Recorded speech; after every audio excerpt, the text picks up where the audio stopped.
Hey guys, tonight we're traveling back to one of history's most dangerous and lucrative adventures, becoming a merchant on the ancient Silk Road. You're standing at the edge of your village, staring at the distant mountains that mark the beginning of a 4,000-mile network of routes stretching from China to the Mediterranean. The weight of your decision feels heavier than the packs you'll soon carry. The distant call of exotic markets and untold wealth pulls at you like a physical force. Though if statistics were available back then, you'd know that nearly 1/3 of those who attempt this journey never return to tell their tales. If this is helping your restless mind slow down, gently tap that like button and subscribe to our historical sleep journeys. I invite you to share your location and local time in the comments, so we can know where our community of dreamers is joining us from. Now prepare your environment, reduce the brightness of your room, rest your eyes momentarily while taking 3 deep breaths, and let's gently navigate together through this narrative that will lead us to rest. The year is 742 CE, and you've been watching the occasional merchant caravans pass through your modest village in the Tang dynasty's western territories for years. Each time, the exotic goods and tales of distant lands they bring have kindled something in you, a burning curiosity, a thirst for more than the predictable rhythm of village life. Today, you've finally made your decision. You're going to become a Silk Road merchant. Your neighbors think you've lost your mind. The Silk Road kills more men than old age, your uncle warns as you share your plans. Your family alternates between proud excitement at your ambition and tearful pleas to reconsider. Historians still argue whether most Silk Road merchants were adventurous volunteers or desperate souls with no better options. But in your case, the allure of wealth and adventure has simply become irresistible. You begin by taking stock of your resources. Your family has managed to save a modest sum over generations, enough to purchase your first small inventory of trade goods. You decide to start with locally produced textiles, bronze tools, and medicinal herbs that you know will fetch higher prices in Western markets. These aren't the luxury items that make merchants legendarily wealthy, but they're a practical beginning. Your next step is finding a caravan to join. Solo travelers on the Silk Road might as well wear signs reading "Please rob and murder me." Safety lies in numbers.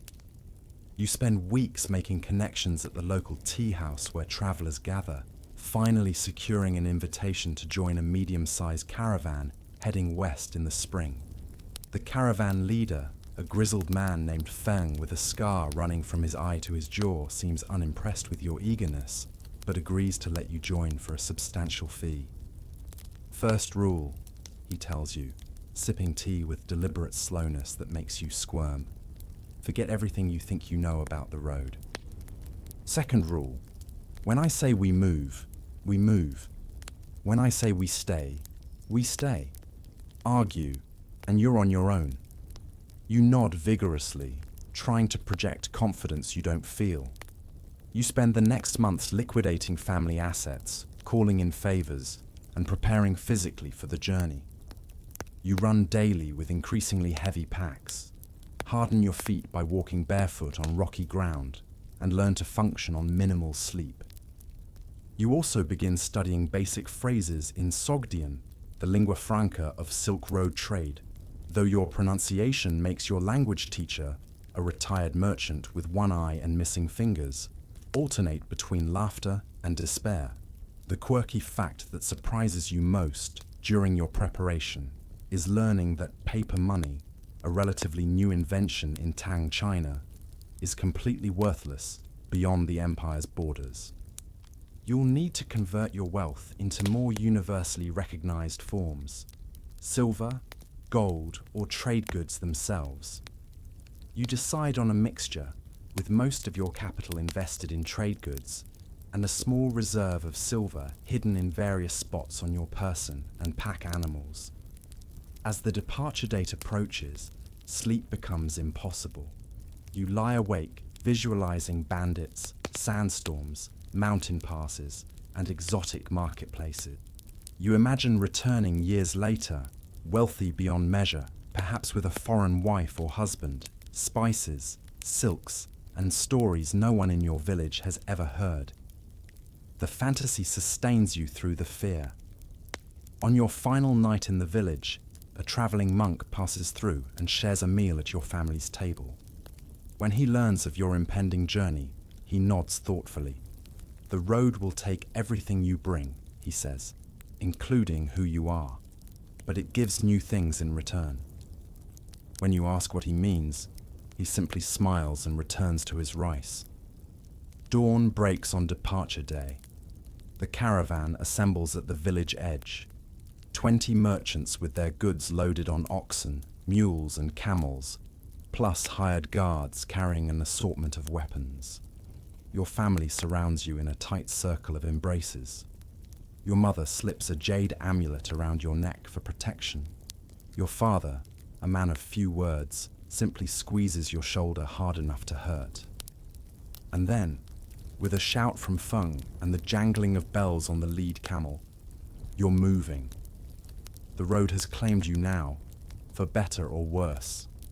As your village recedes behind you, growing smaller with each step, the mountains ahead seem to expand, revealing the first of countless challenges that await you on the legendary Silk Road. You quickly discover that your months of preparation, while earnest, were woefully inadequate. The caravan's first major stop is Chang'an, the Tang Dynasty's capital and the official eastern terminus of the Silk Road.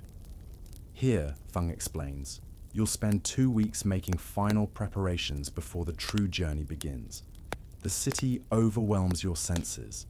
Over 1 million inhabitants, broad avenues laid out in a perfect grid, markets specializing in goods you never knew existed, and the constant din of dozens of languages.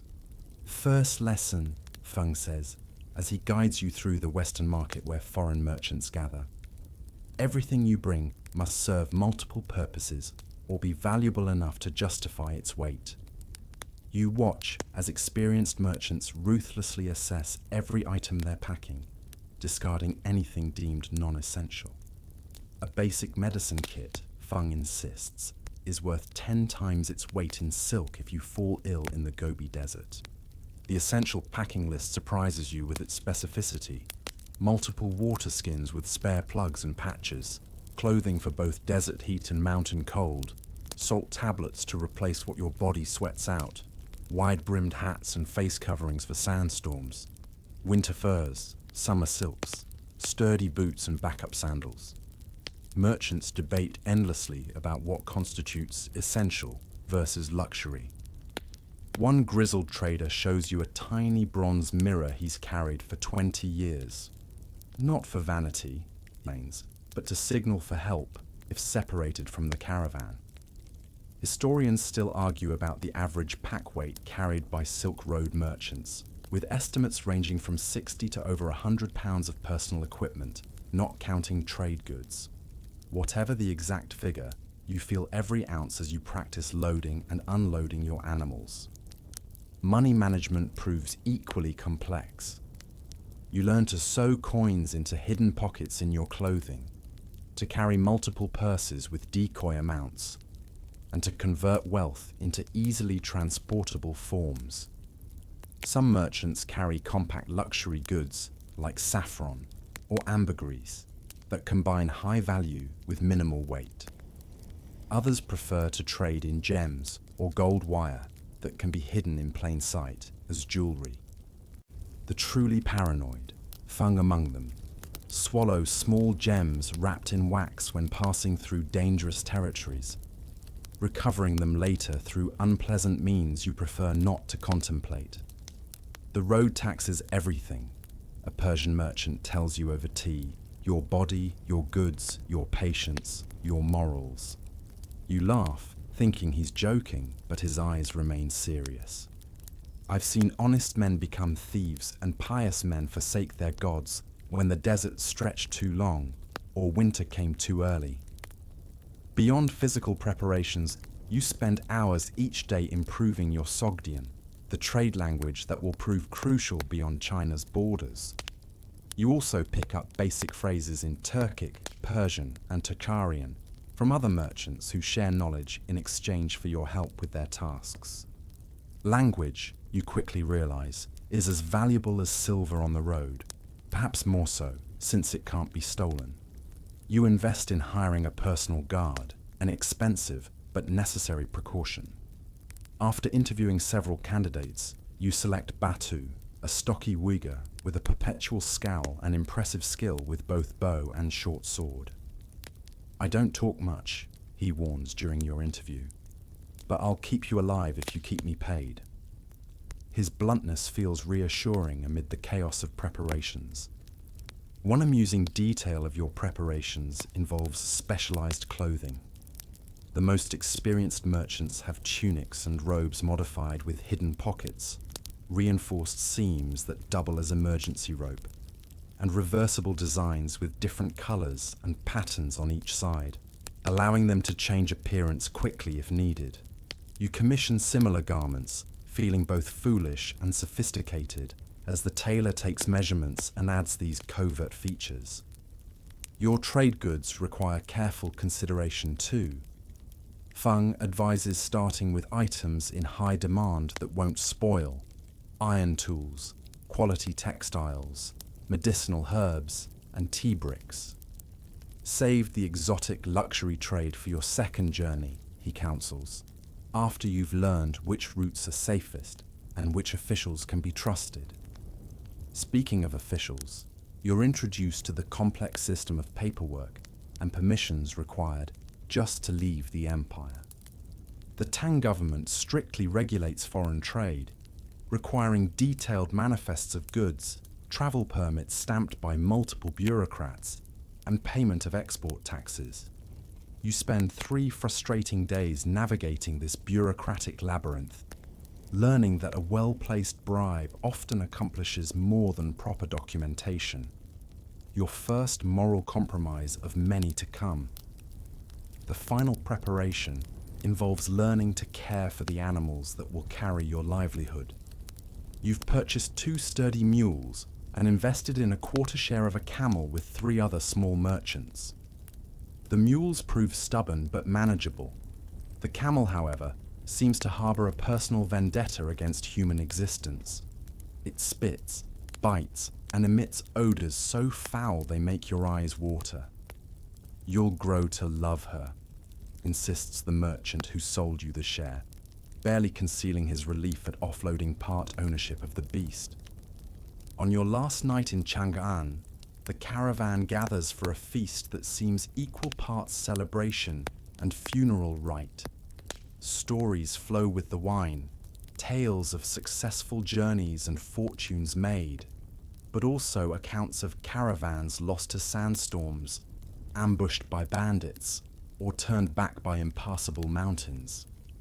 A Sogdian merchant named Vahran, who will travel at least part of the way with your group, raises a toast to the road that makes us rich or makes us corpses.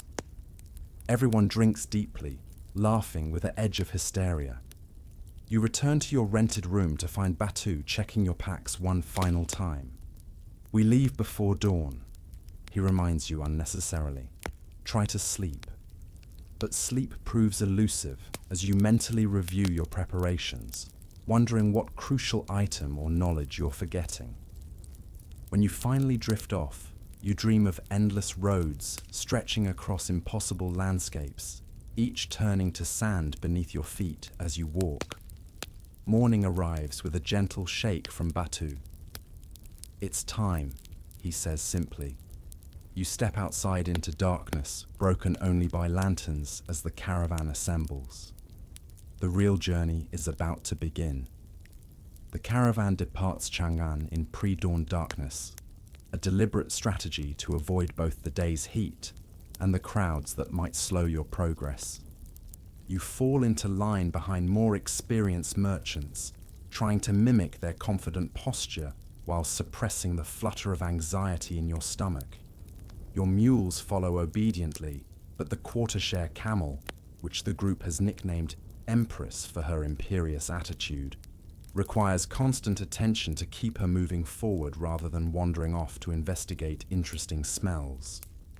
The first day's journey is deceptively easy, following well-maintained imperial roads through populated farmland. By midday, however, the terrain begins to change. The neat fields give way to increasingly rugged landscape as you approach the Kilian Mountains, the first major geographical challenge of the Silk Road. That night, camped at the mountain's base, you get your first taste of caravan life, setting up tents in precise formation, caring for animals before yourself, cooking communal meals, and posting guards in rotating shifts throughout the night. The mountains separate men from boys, Feng announces over dinner, and the living from the dead. This cheerful assessment is followed by practical advice about the coming days. The passes ahead reach heights that make breathing difficult. Temperatures swing from baking afternoons to freezing nights, and narrow trails leave caravans vulnerable to ambush. You listen with growing apprehension, wondering if it's too late to turn back. Morning reveals the mountains in all their intimidating glory, jagged peaks disappearing into clouds. The well-defined road narrows to a trail barely wide enough for laden animals. Progress slows dramatically as the caravan stretches into a vulnerable single-file line. Batu positions himself ahead of you, one hand always near his weapon. Mountains make easy hunting for bandits, he explains tersely. Stay alert. The first day of mountain travel proves physically brutal. The thin air leaves you constantly breathless, your chest burning with each exertion. Your mules struggle on the steepening path, requiring frequent stops. Empress the camel, surprisingly, seems to thrive in the harsh conditions, plodding steadily upward with disdainful ease. By nightfall, you've covered less than half the distance you managed on flat ground, and every muscle screams in protest. Altitude sickness diagnoses a merchant physician named Wei when he finds you vomiting behind your tent. Affects some worse than others. He prepares a bitter tea that helps marginally and advises you to chew willow bark for the headache. Your body will adjust in a few days, he assures you, if you survive that long. His bedside manner leaves something to be desired. The trail grows more treacherous as you climb higher. In places, it narrows to ledges barely 3 feet wide, with sheer drops of hundreds of feet to one side. You've heard that certain mountain passes on the Silk Road claim dozens of pack animals each year, their bodies abandoned in inaccessible ravines below. Watching a mule from another merchant lose its footing and nearly slide off the edge, sending a cascade of rocks into the abyss, you understand why. One fascinating fact you learn is how the Tang dynasty maintains military outposts, even in these remote mountain regions. Occasionally, you pass small fortifications clinging to strategic points, where imperial soldiers collect tolls and watch for unauthorized travelers. These isolated garrisons rotate personnel yearly, as longer postings reportedly drive men to madness or desertion. You wonder what crimes a soldier must commit to be assigned to such desolate duty. On the 4th day in the mountains, disaster strikes. An early morning rockslide, triggered by spring melt, blocks the path ahead. 2 merchants and a guard are injured by falling debris, one critically. The caravan halts as options are debated. Returning is impossible, other caravans are following behind, and the narrow trail doesn't allow for passing. Clearing the rockslide would take days of dangerous labor.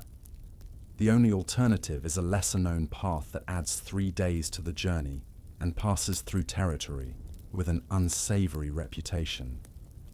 We take the northern route, Feng decides after consulting maps and local guides. Double the guard shifts and keep weapons ready. The detour leads through a narrow valley that amplifies every sound, making normal conversation echo ominously. Batu grows increasingly tense, his eyes constantly scanning the slopes above. When you ask about his concern, he simply points to notches cut into the cliff faces, perfect firing positions for archers. Historians still argue about which mountain passes claimed the most lives along the Silk Road. Some suggest the Pamir roof of the world crossings, while others point to the Hindu Kush's freezing heights. Having now experienced just the first mountain range of many to come, you find academic debate on the matter rather missing the point. They're all terrifyingly lethal. The caravan adopts strict protocols in this dangerous stretch. Absolute silence during travel, no fires at night despite the bitter cold, and triple guards posted at all hours. You spend 2 sleepless nights jumping at every sound, convinced that each distant animal call signals an impending attack. Your imagination populates the darkness with bandits, wolves, and mountain spirits from childhood tales. The northern route eventually rejoins the main trail, but not before claiming its toll. One merchant's prized Arabian horse, worth a small fortune, breaks a leg in a hidden crevice and must be put down. Another merchant develops a high fever that leaves him delirious, requiring a hastily constructed stretcher to continue the journey. And everyone, yourself included, bears fresh cuts, bruises, and a new haunted look that wasn't there before the mountains. As the caravan finally begins its descent toward the first major oasis city of Dunhuang, you experience a moment of unexpected hilarity. Empress the camel, who has navigated treacherous mountain paths with surprising grace, chooses the widest, safest stretch of trail to stage a dramatic protest, sitting down abruptly and refusing to move for 2 hours despite all manner of persuasion. The absurdity of surviving deadly mountain passes only to be defeated by camel stubbornness strikes the exhausted caravan as uproariously funny. Even Feng cracks a rare smile. The mountains have changed you already. Your hands are calloused, your face weathered, and you've developed muscles you never knew existed. More significantly, you've earned a measure of respect from the veteran merchants who nodded approvingly when you helped secure loose cargo during a precarious crossing or shared your dwindling water with others when supplies ran low. As Dunhuang appears in the distance, its mud brick walls glowing golden in the setting sun, you feel a complex mixture of relief, pride, and trepidation. The mountains were just the first test. The true challenges of the Silk Road, the merciless deserts, still lie ahead. Dunhuang provides a brief respite, 5 precious days to replenish supplies, tend to injuries, and steel yourself for what veterans call the true killer of the Silk Road, the Taklamakan Desert. You spend your time wisely, replacing worn equipment, purchasing additional water containers, and gathering intelligence about conditions ahead from caravans arriving from the west. The name Taklamakan itself is said to translate as place of no return, or go in and you won't come out, hardly reassuring. Unlike the mountains, where danger comes from falls or ambushes, the desert kills more subtly through dehydration, heat stroke, and disorientation. You learn that entire caravans have vanished without trace, their remains buried under shifting dunes until centuries later, when winds might expose bleached bones and tarnished coins as grim warnings. Water discipline is life, Feng lectures the assembled caravan on your final evening in Dunhuang. 3 rules. First, never drink your daily ration before noon, no matter how thirsty. Second, half your water is for the animals. Without them, you're dead anyway. Third, anyone caught stealing water receives no trial, just immediate expulsion from the caravan. The severity in his voice leaves no doubt about his seriousness. Your preparations take on a desperate thoroughness. You wrap every inch of exposed skin to prevent sunburn and water loss. You reinforce your water skins with extra layers and check them obsessively for leaks. You purchase special eye coverings made of thin cloth with narrow slits to protect against sandstorms while still allowing limited vision. The resulting outfit makes you look like a mummified spectre, but vanity has no place in desert survival. Departing at midnight to maximize travel during cooler hours, the caravan enters the desert with solemn silence. The transition is gradual at first, scrubland giving way to increasingly barren terrain. But by dawn, you're surrounded by an ocean of sand stretching to the horizon in all directions. The vastness is both beautiful and terrifying, dunes sculpted by wind into shapes that seem almost deliberate in their artistry. One peculiar fact about the Taklamakan that you hadn't anticipated is how it toys with sound.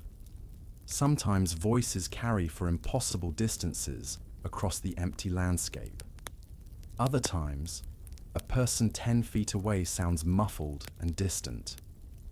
This acoustic strangeness contributes to the desert's reputation for supernatural phenomena, with many merchants claiming to have heard ghostly caravans traveling parallel to their own, or voices calling their names from empty dunes.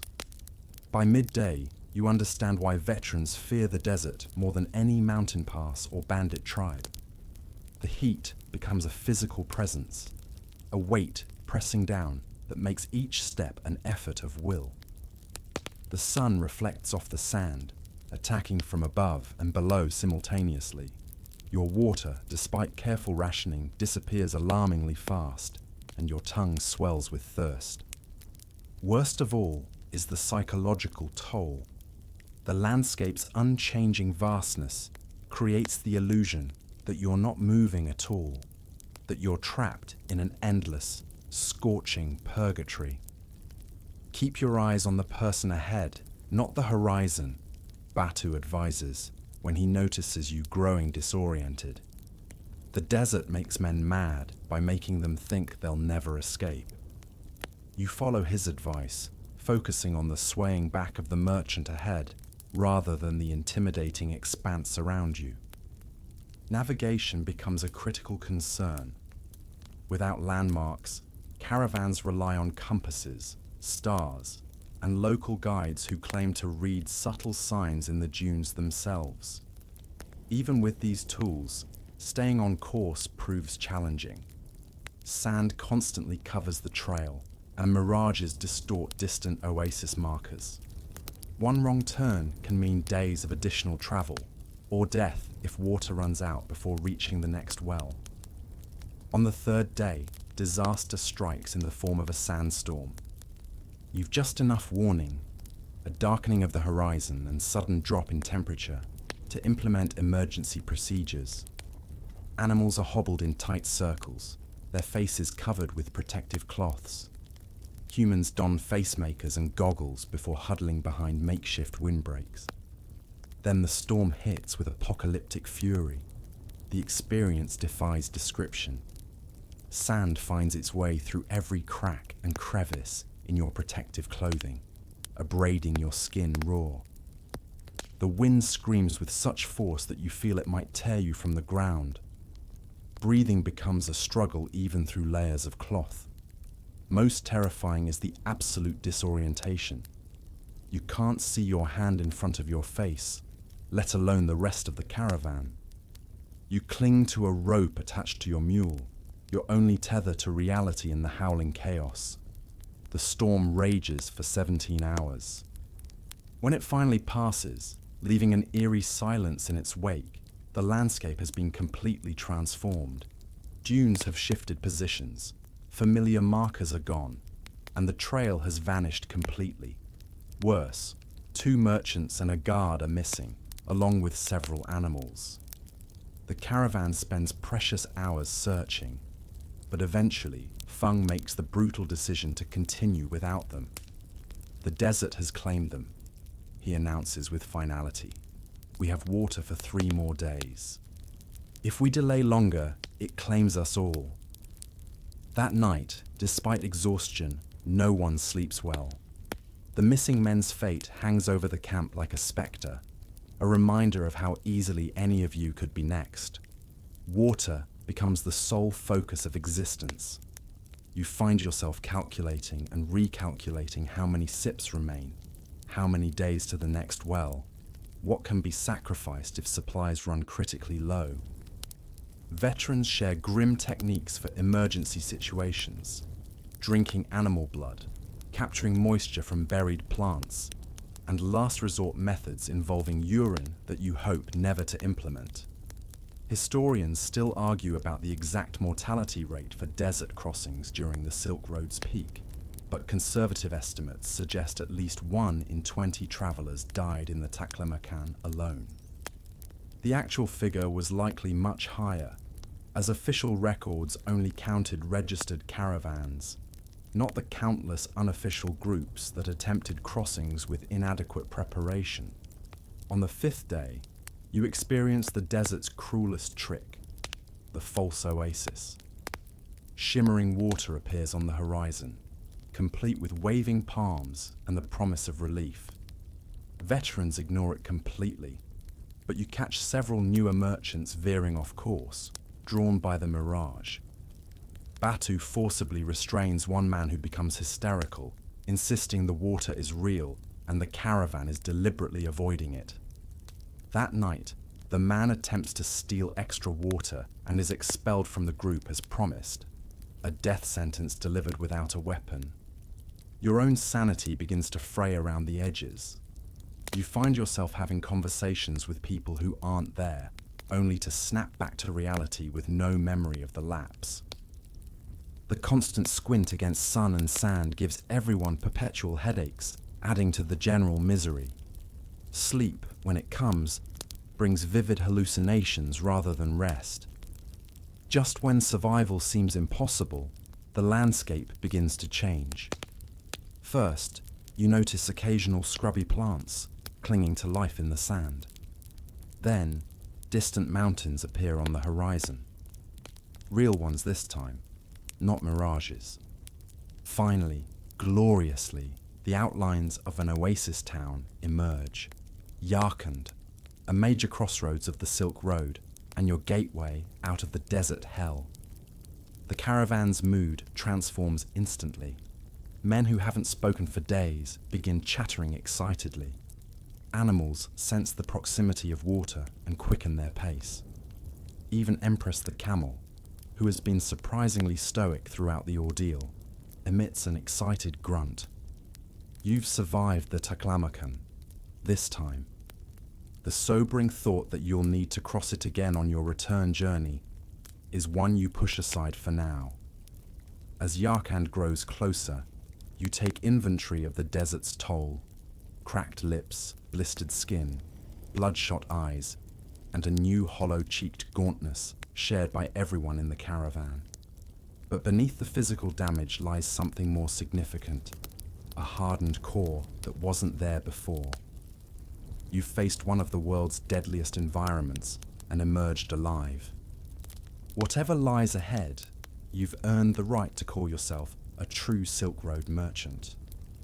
Darkened welcomes you with the peculiar intensity that oasis towns reserve for desert-weary travelers. After the Taklamakan's desolation, the city's vitality is almost overwhelming, a riot of colors, sounds, and smells that assault your senses. Markets overflow with goods from east and west, creating a commercial crossroads where Chinese silks might sit beside Persian carpets and Indian spices.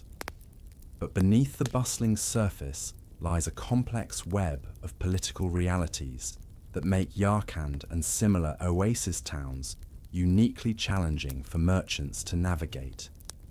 You discover this immediately when your caravan is met at the city gates by officials demanding entrance fees that appear on no official documentation. Feng handles the negotiation with practiced diplomacy, neither protesting too strongly nor capitulating too quickly. You watch carefully, recognizing this as essential education for your survival.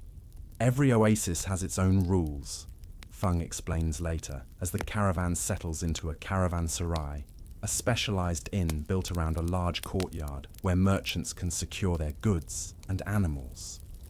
The official ruler might be a Chinese governor, a local king, or a tribal chieftain, but real power often lies with whoever controls the water. This proves to be literal truth. Yarkand's elaborate irrigation system, channeling precious water from mountain streams to the city and surrounding fields, is controlled by a hereditary guild of water managers who wield influence rivaling the official governor. Without their approval, no caravan receives adequate water for animals or access to prime unloading spaces in the caravanserai. Securing their goodwill requires carefully calculated gifts and formal visits that consume your first 2 days in the city. One particularly quirky aspect of oasis politics you discover is the friendship tax. Local officials who invite merchants to elaborate meals where refusing the invitation is considered hostile, but accepting obligates you to provide an appropriately valuable friendship gift afterward. These thinly veiled extortion schemes operate alongside legitimate taxation, creating a Byzantine system where success depends less on official regulations and more on personal relationships, timely bribes, and cultural fluency. Half your profit goes to keeping people happy, mutters a Persian merchant named Darius who takes you under his wing. But the alternative is having your goods inspected until half disappear anyway, or finding your caravan mysteriously denied water rights when you try to leave.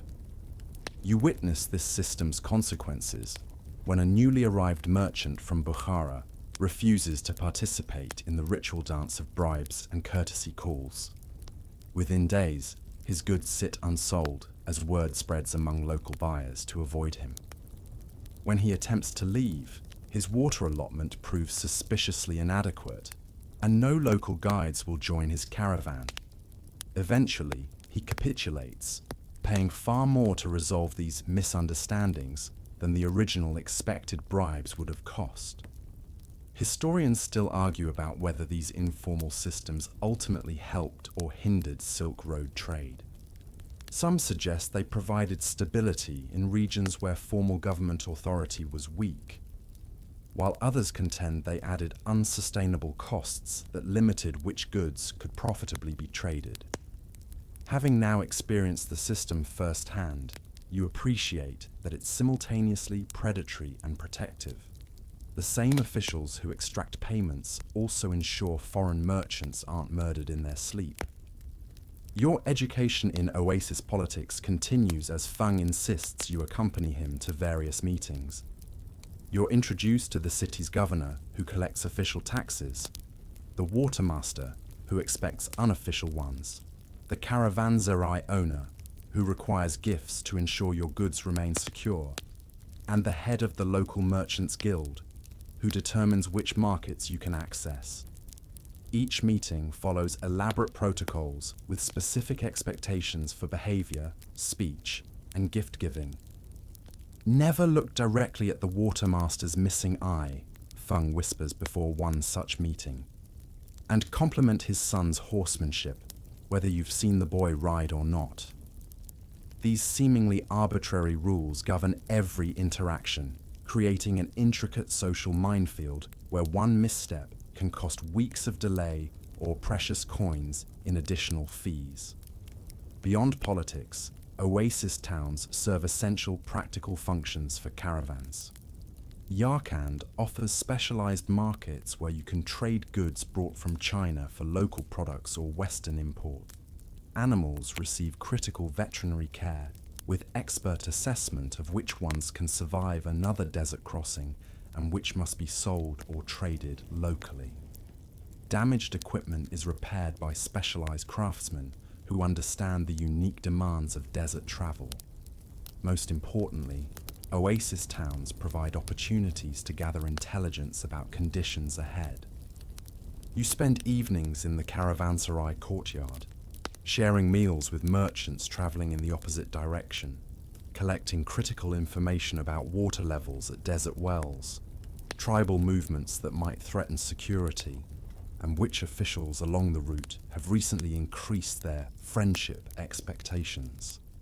This intelligence network represents one of the Silk Road's most remarkable features, an informal information exchange spanning thousands of miles where news might travel faster than the caravans themselves.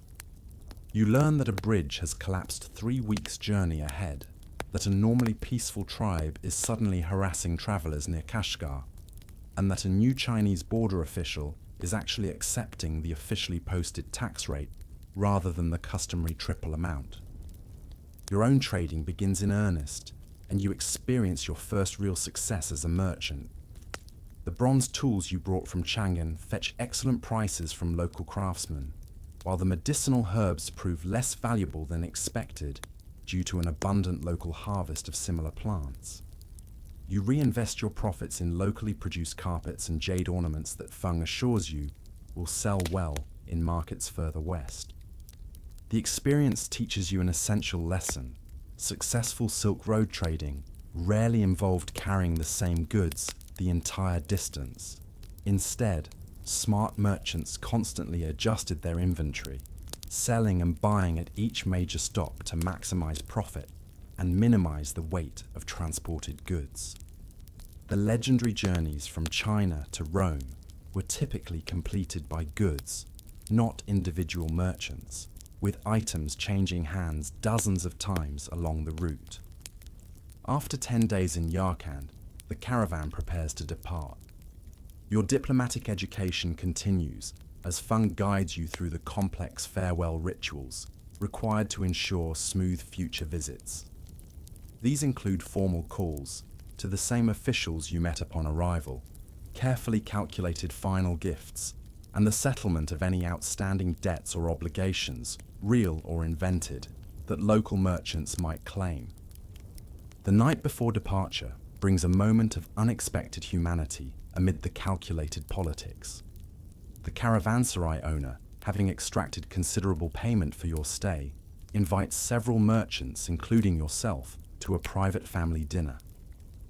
Away from public scrutiny, he transforms from calculating businessman to gracious host, sharing stories of his own youthful trading days. When you compliment his youngest daughter's singing, he presents you with a small jade pendant as a personal gift. "For luck on the road ahead," he says with surprising warmth.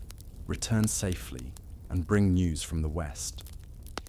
The moment reminds you that beneath the harsh economic realities of the Silk Road lies a human network connected by more than just profit.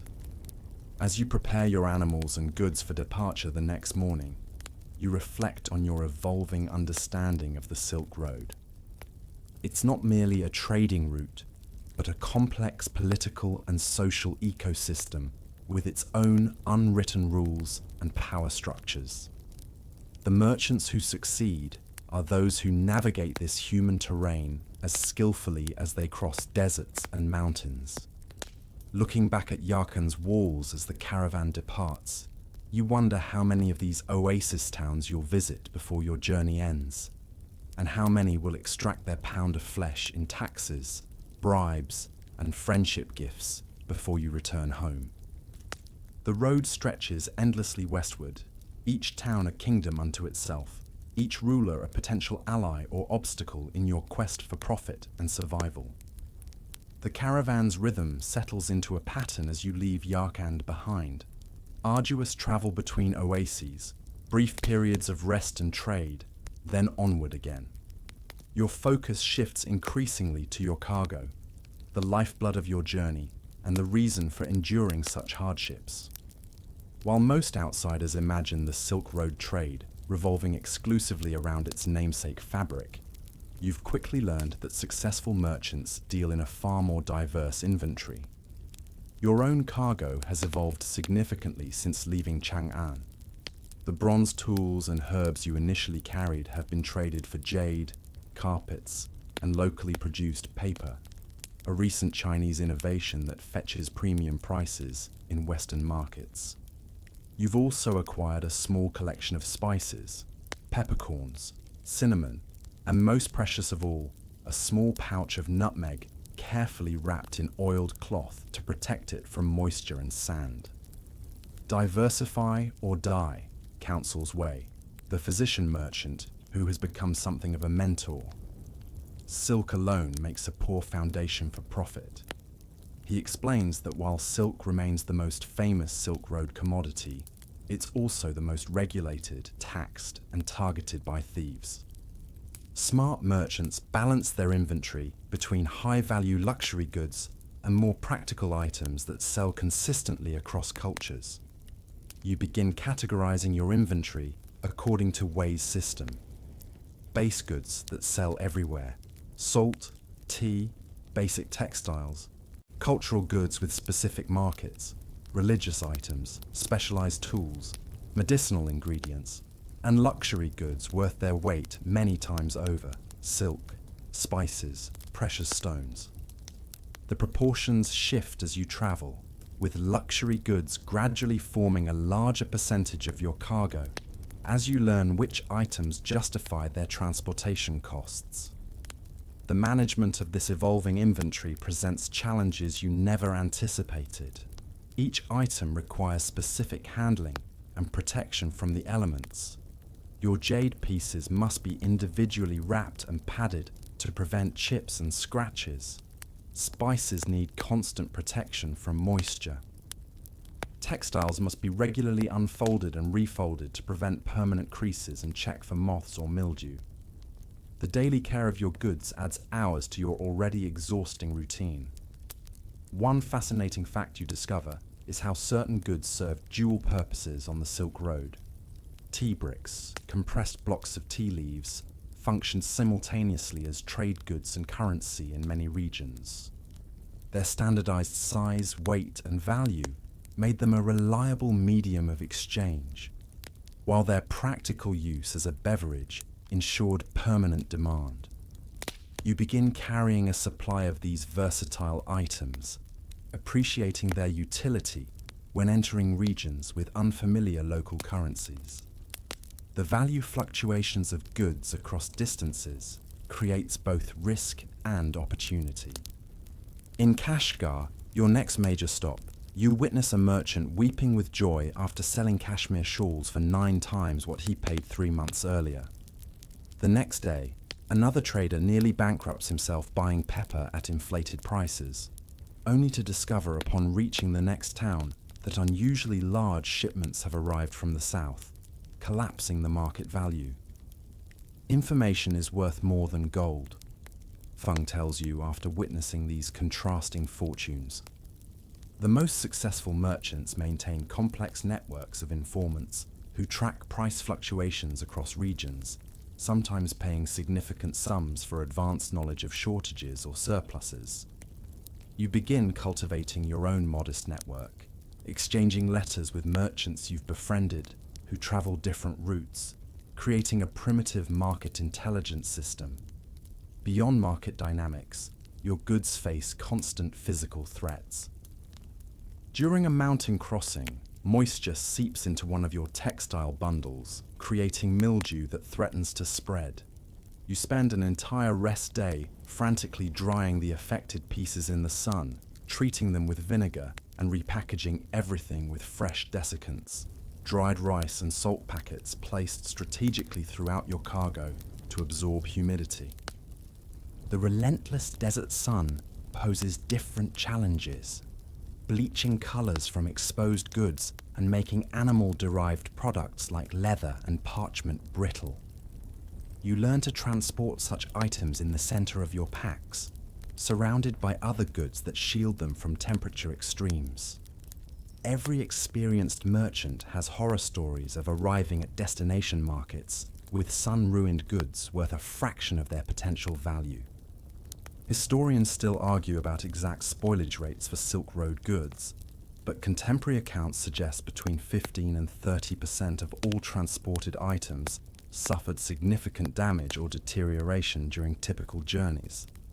This wastage was built into price calculations, with merchants charging premiums that reflected not just the value of goods that arrived intact, but also those lost along the way.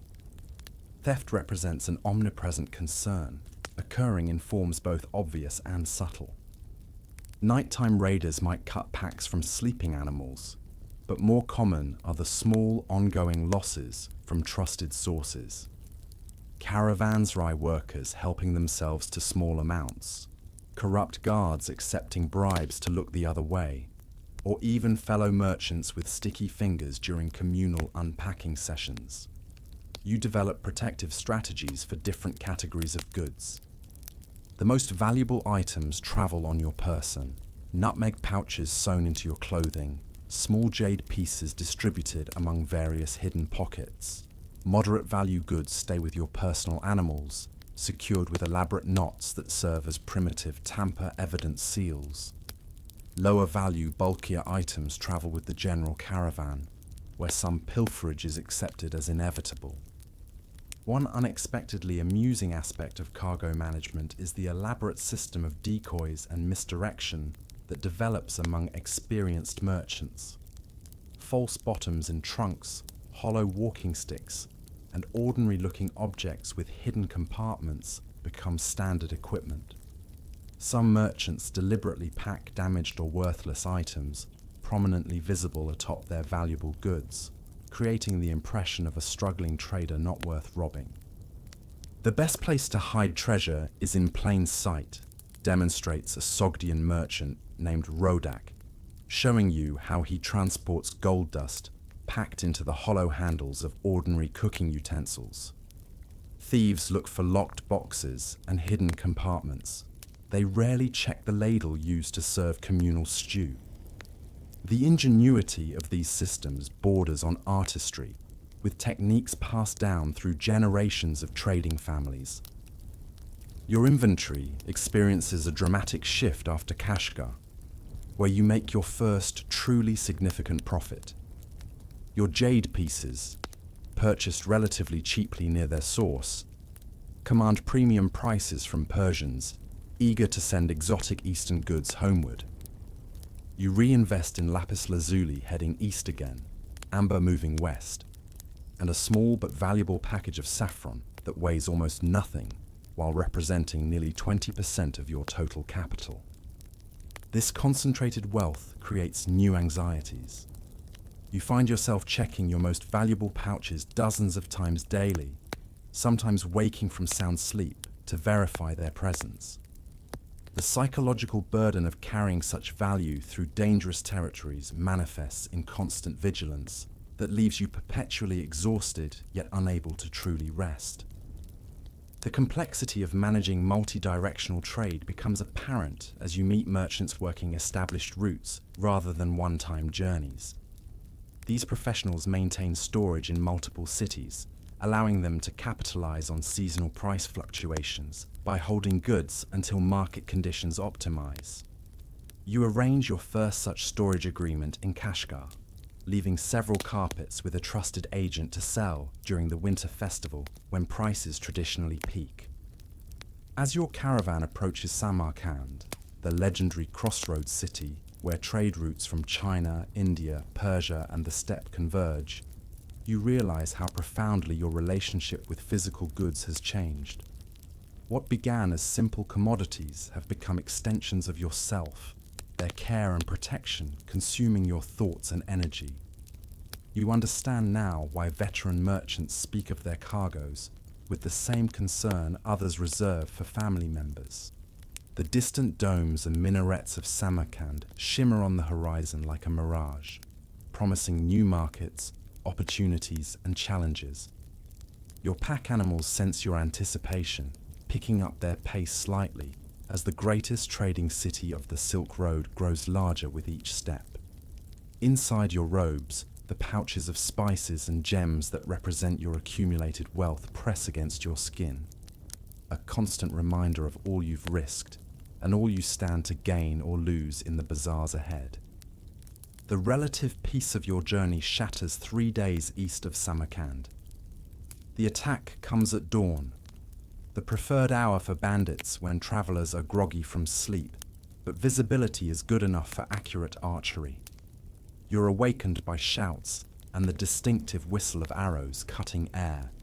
Batu drags you from your tent with surprising strength, shoving you behind a defensive wall of cargo bales where other merchants have already taken cover. "Stay down," he commands, notching an arrow to his own bow.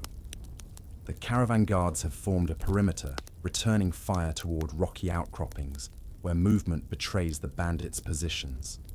Feng strides between defensive positions, issuing orders with remarkable composure considering the circumstances. This is clearly not his first ambush. Banditry represents the most direct threat to Silk Road merchants, a constant danger that shapes every aspect of caravan life, from route planning to sleeping arrangements. What surprises you most as the attack unfolds is not its occurrence. Veterans had warned these raids were inevitable, but the calculated precision behind it. These aren't opportunistic thieves, but professionals who have studied caravan vulnerabilities and chosen their ground carefully. "They've been tracking us for days," Feng explains during a lull in the fighting. "Probably paid informants in the last village to report our numbers and cargo.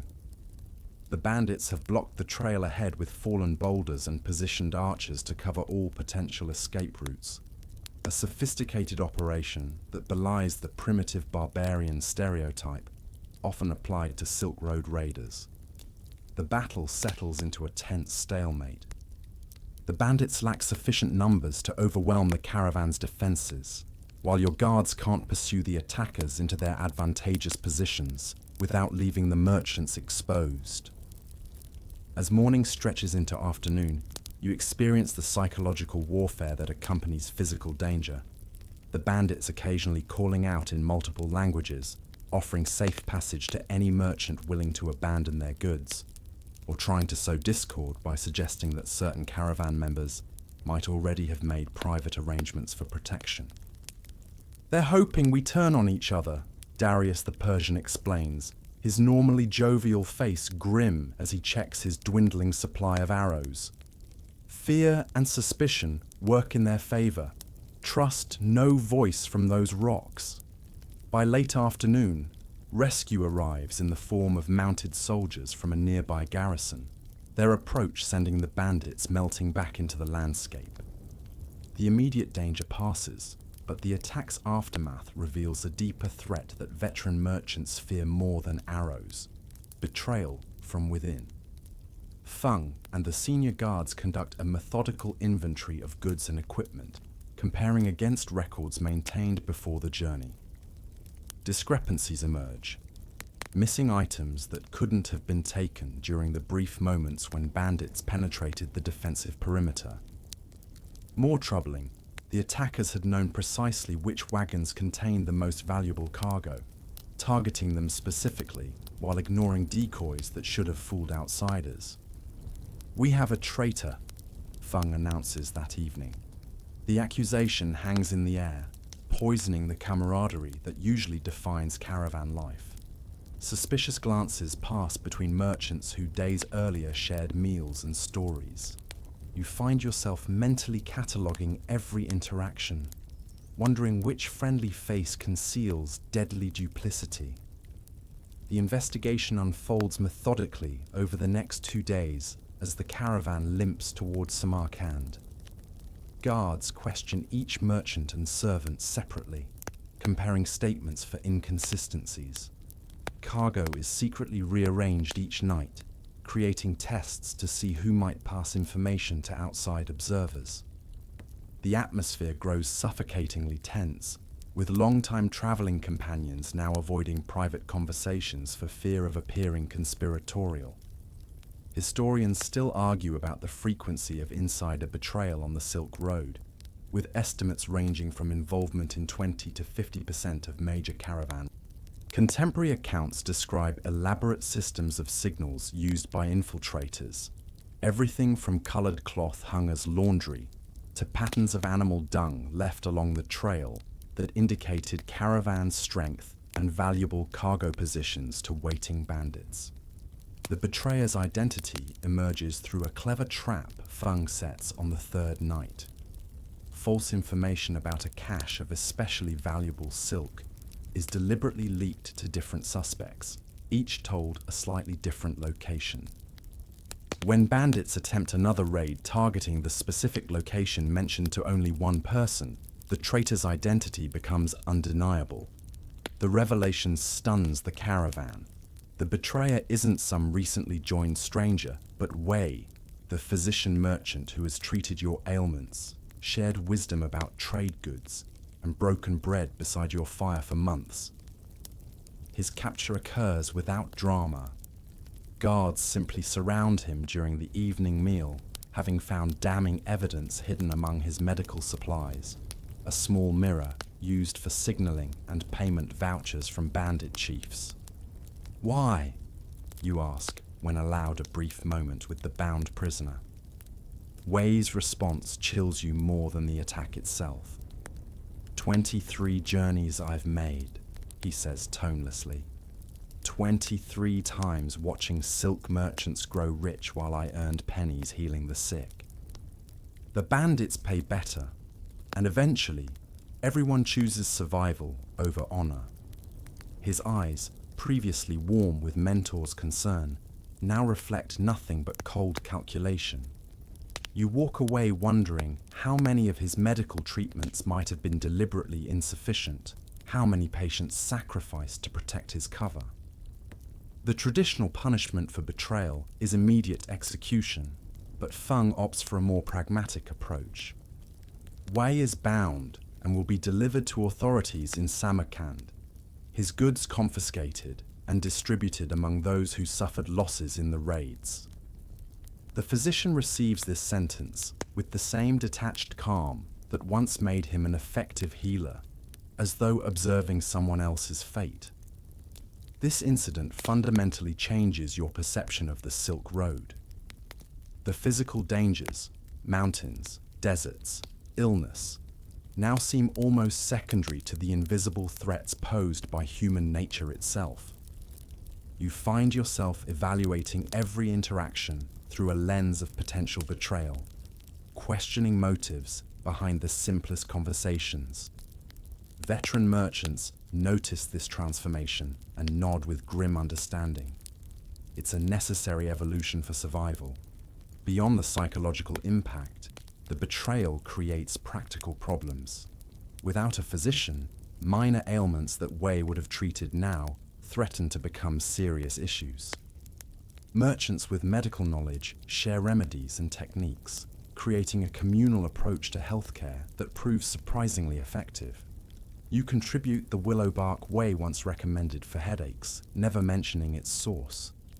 One unexpectedly comical consequence emerges from the heightened security measures implemented after Wei's capture.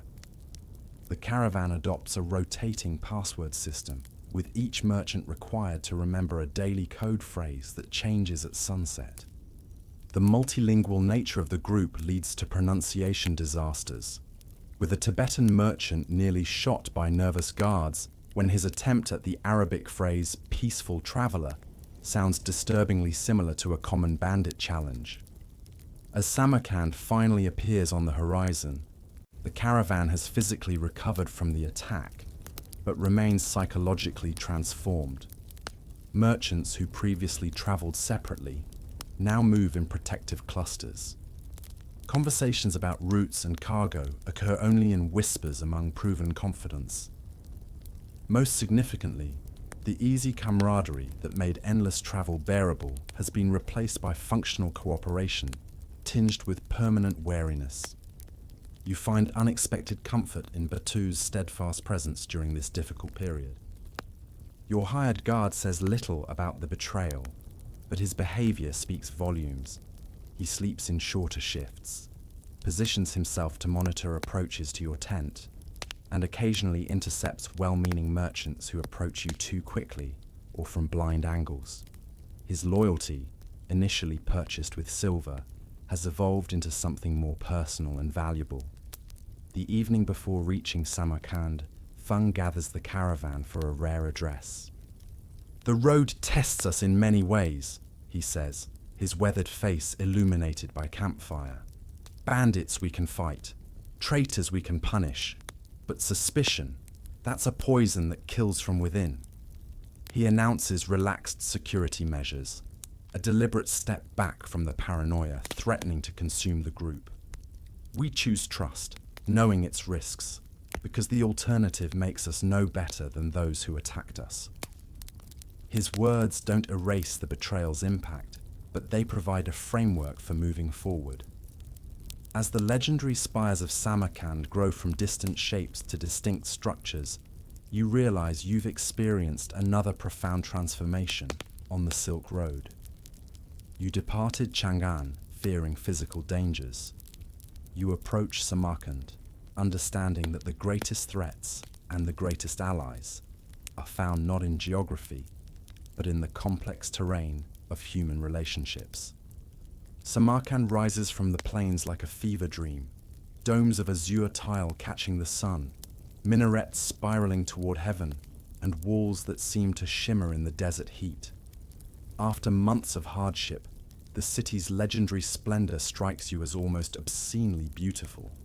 But your appreciation of its aesthetic charms takes second place to a more immediate concern: finding appropriate lodging in a caravanserai. Unlike the simple waypoints between major cities, Samarkand's caravanserais represent the pinnacle of merchant accommodation on the Silk Road. These aren't merely secure enclosures, but elaborate complexes combining warehouse, marketplace, hotel, and social center in architectural marvels that reflect their owners' wealth and status. The quality of caravanserai you access directly impacts your trading opportunities, as the most prestigious establishments attract the most valuable clientele. Feng leads your group toward the caravanserai of the Silver Dome, a middle-tier establishment appropriate to your caravan's standing. The negotiation for entry proves surprisingly complex. The caravanserai manager, a sharp-eyed Sogdian who seems to calculate your net worth with a single glance, requires not just payment, but also references from previous visitors and inspection of your goods to ensure they meet the establishment's standards. Quality control, Darius explains quietly. Each caravanserai maintains a reputation for certain types of merchandise, brings the right buyers directly to appropriate sellers. This specialized ecosystem makes caravanserais far more than simple lodging. They function as curated marketplaces where buyers know exactly which establishments to visit for specific goods. Once admitted, you discover why veteran merchants speak of caravanserais with a mixture of appreciation and wariness. The complex's central courtyard bustles with activity from dawn until well past dusk. Private rooms line the upper galleries, with secured storage spaces below for valuable cargo. Stables occupy one wing, workshops another, and a surprisingly luxurious bathhouse offers welcome relief from months of limited hygiene opportunities. First rule of caravanserais, Batu murmurs as you settle into your assigned quarters. Trust nothing that isn't locked, and verify the locks twice. Despite their relative security compared to camping in the open, these merchant havens harbor their own dangers. Professional thieves circulate constantly, utilizing disguises and sophisticated techniques to separate merchants from their goods. More insidious are the information brokers who trade in merchant gossip, selling knowledge of your inventory and destination to competitors or potential robbers further along your route. One fascinating fact about major Silk Road caravanserais that you hadn't anticipated is their function as informal banks and currency exchanges. With dozens of different monetary systems in use across the trading routes, specialized money changers maintain offices in each establishment, offering conversion services for a substantial fee. More importantly, they provide letters of credit that allow merchants to deposit funds in one city and withdraw equivalent amounts in another, reducing the risk of traveling with large quantities of physical currency. You utilize this service immediately, converting a portion of your accumulated profit into a credit note redeemable in Chang'an. Insurance, Feng calls it when he notices the transaction. Smart. First journey isn't complete until some profit reaches home safely. His approval carries weight. You've noticed other merchants increasingly looking to you as a peer. rather than a novice requiring constant guidance. Beyond financial services, caravanserais function as information exchanges of unparalleled value. The courtyard transforms each evening into a forum where merchants from across the known world share news, rumors, and intelligence. You learn of political changes in distant kingdoms, weather patterns affecting specific routes, and price fluctuations in markets you haven't yet visited. This information economy often proves more valuable than physical trade, with merchants sometimes delaying departure for days to gather crucial intelligence about conditions ahead. Historians still argue about the role caravanserais played in disease transmission along the Silk Road. Contemporary accounts describe mysterious illnesses that swept through these densely populated hubs, sometimes devastating entire caravans before they could depart. Modern scholars suggest these establishments inadvertently facilitated history's first documented pandemics, creating perfect conditions for pathogens to transfer between travelers from different regions. You experience this phenomenon firsthand when a virulent fever sweeps through the caravanserai during your second week in Samarkand. The illness manifests with alarming speed.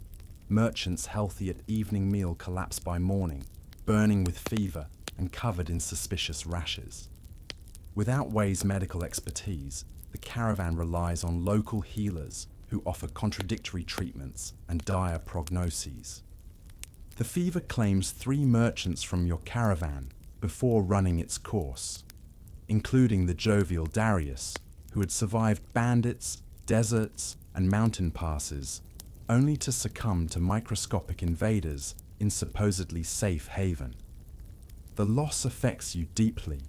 His friendship had made difficult days bearable, his advice had improved your trading, and his absence creates a palpable void in the group's dynamic. The road gives and takes as it pleases, Feng says simply, when you express your grief. Mourn quickly. Markets wait for no man's tears. His seemingly callous response reflects a necessary psychological adaptation to Silk Road realities. In an environment where death lurks constantly, lingering grief becomes an unaffordable luxury. Beyond disease, caravanserais present unique social challenges. The concentrated diversity of merchants creates both opportunity and conflict, as different cultural practices, religious observances, and business ethics collide in shared spaces. You witness heated arguments over appropriate prayer times, dietary restrictions, and proper negotiation protocols. More dangerously, ancient political enmities sometimes flare within these microcosms of the wider world, with merchants from historically hostile regions bringing generations of grievance into close quarters. Politics travels with goods, observes a Byzantine merchant named Constantine, who shares your section of the gallery. Old wars never die in merchants' memories. Or, this reality necessitates careful diplomatic navigation, even in casual conversation. You learn to identify subtle markers of regional and religious affiliation, developing an intuitive sense of which topics to avoid with specific individuals to prevent offense. One unexpectedly amusing aspect of caravanserai life emerges from the universal challenge of laundry. With limited water available even in sophisticated establishments, cleaning clothes becomes a competitive affair. Merchants develop elaborate systems for maximizing efficiency, scheduled rotations for access to washing areas, complex garment sharing arrangements that allow fewer items to serve multiple wearers, and fierce debates about the relative merits of various stain removal techniques. You find yourself participating in a surprisingly passionate discussion about the proper application of camel urine as a mordant for setting dyes in fabrics, a conversation inconceivable in your previous life. The commercial education you receive in Samarkand's caravanserai proves as valuable as any goods you might acquire. You observe master merchants at work, noting how they manipulate supply and demand through carefully timed releases of inventory, create artificial scarcity through coordinated pricing with supposed competitors, and utilize psychological techniques that transform ordinary items into perceived luxuries through elaborate presentation and fictional provenance. Never sell silk as simply silk, demonstrates an elderly Chinese merchant who takes interest in your development. Sell the imperial garden where silkworms were raised, the blind nun who unraveled the cocoons by touch alone, the secret dye recipe passed through 13 generations.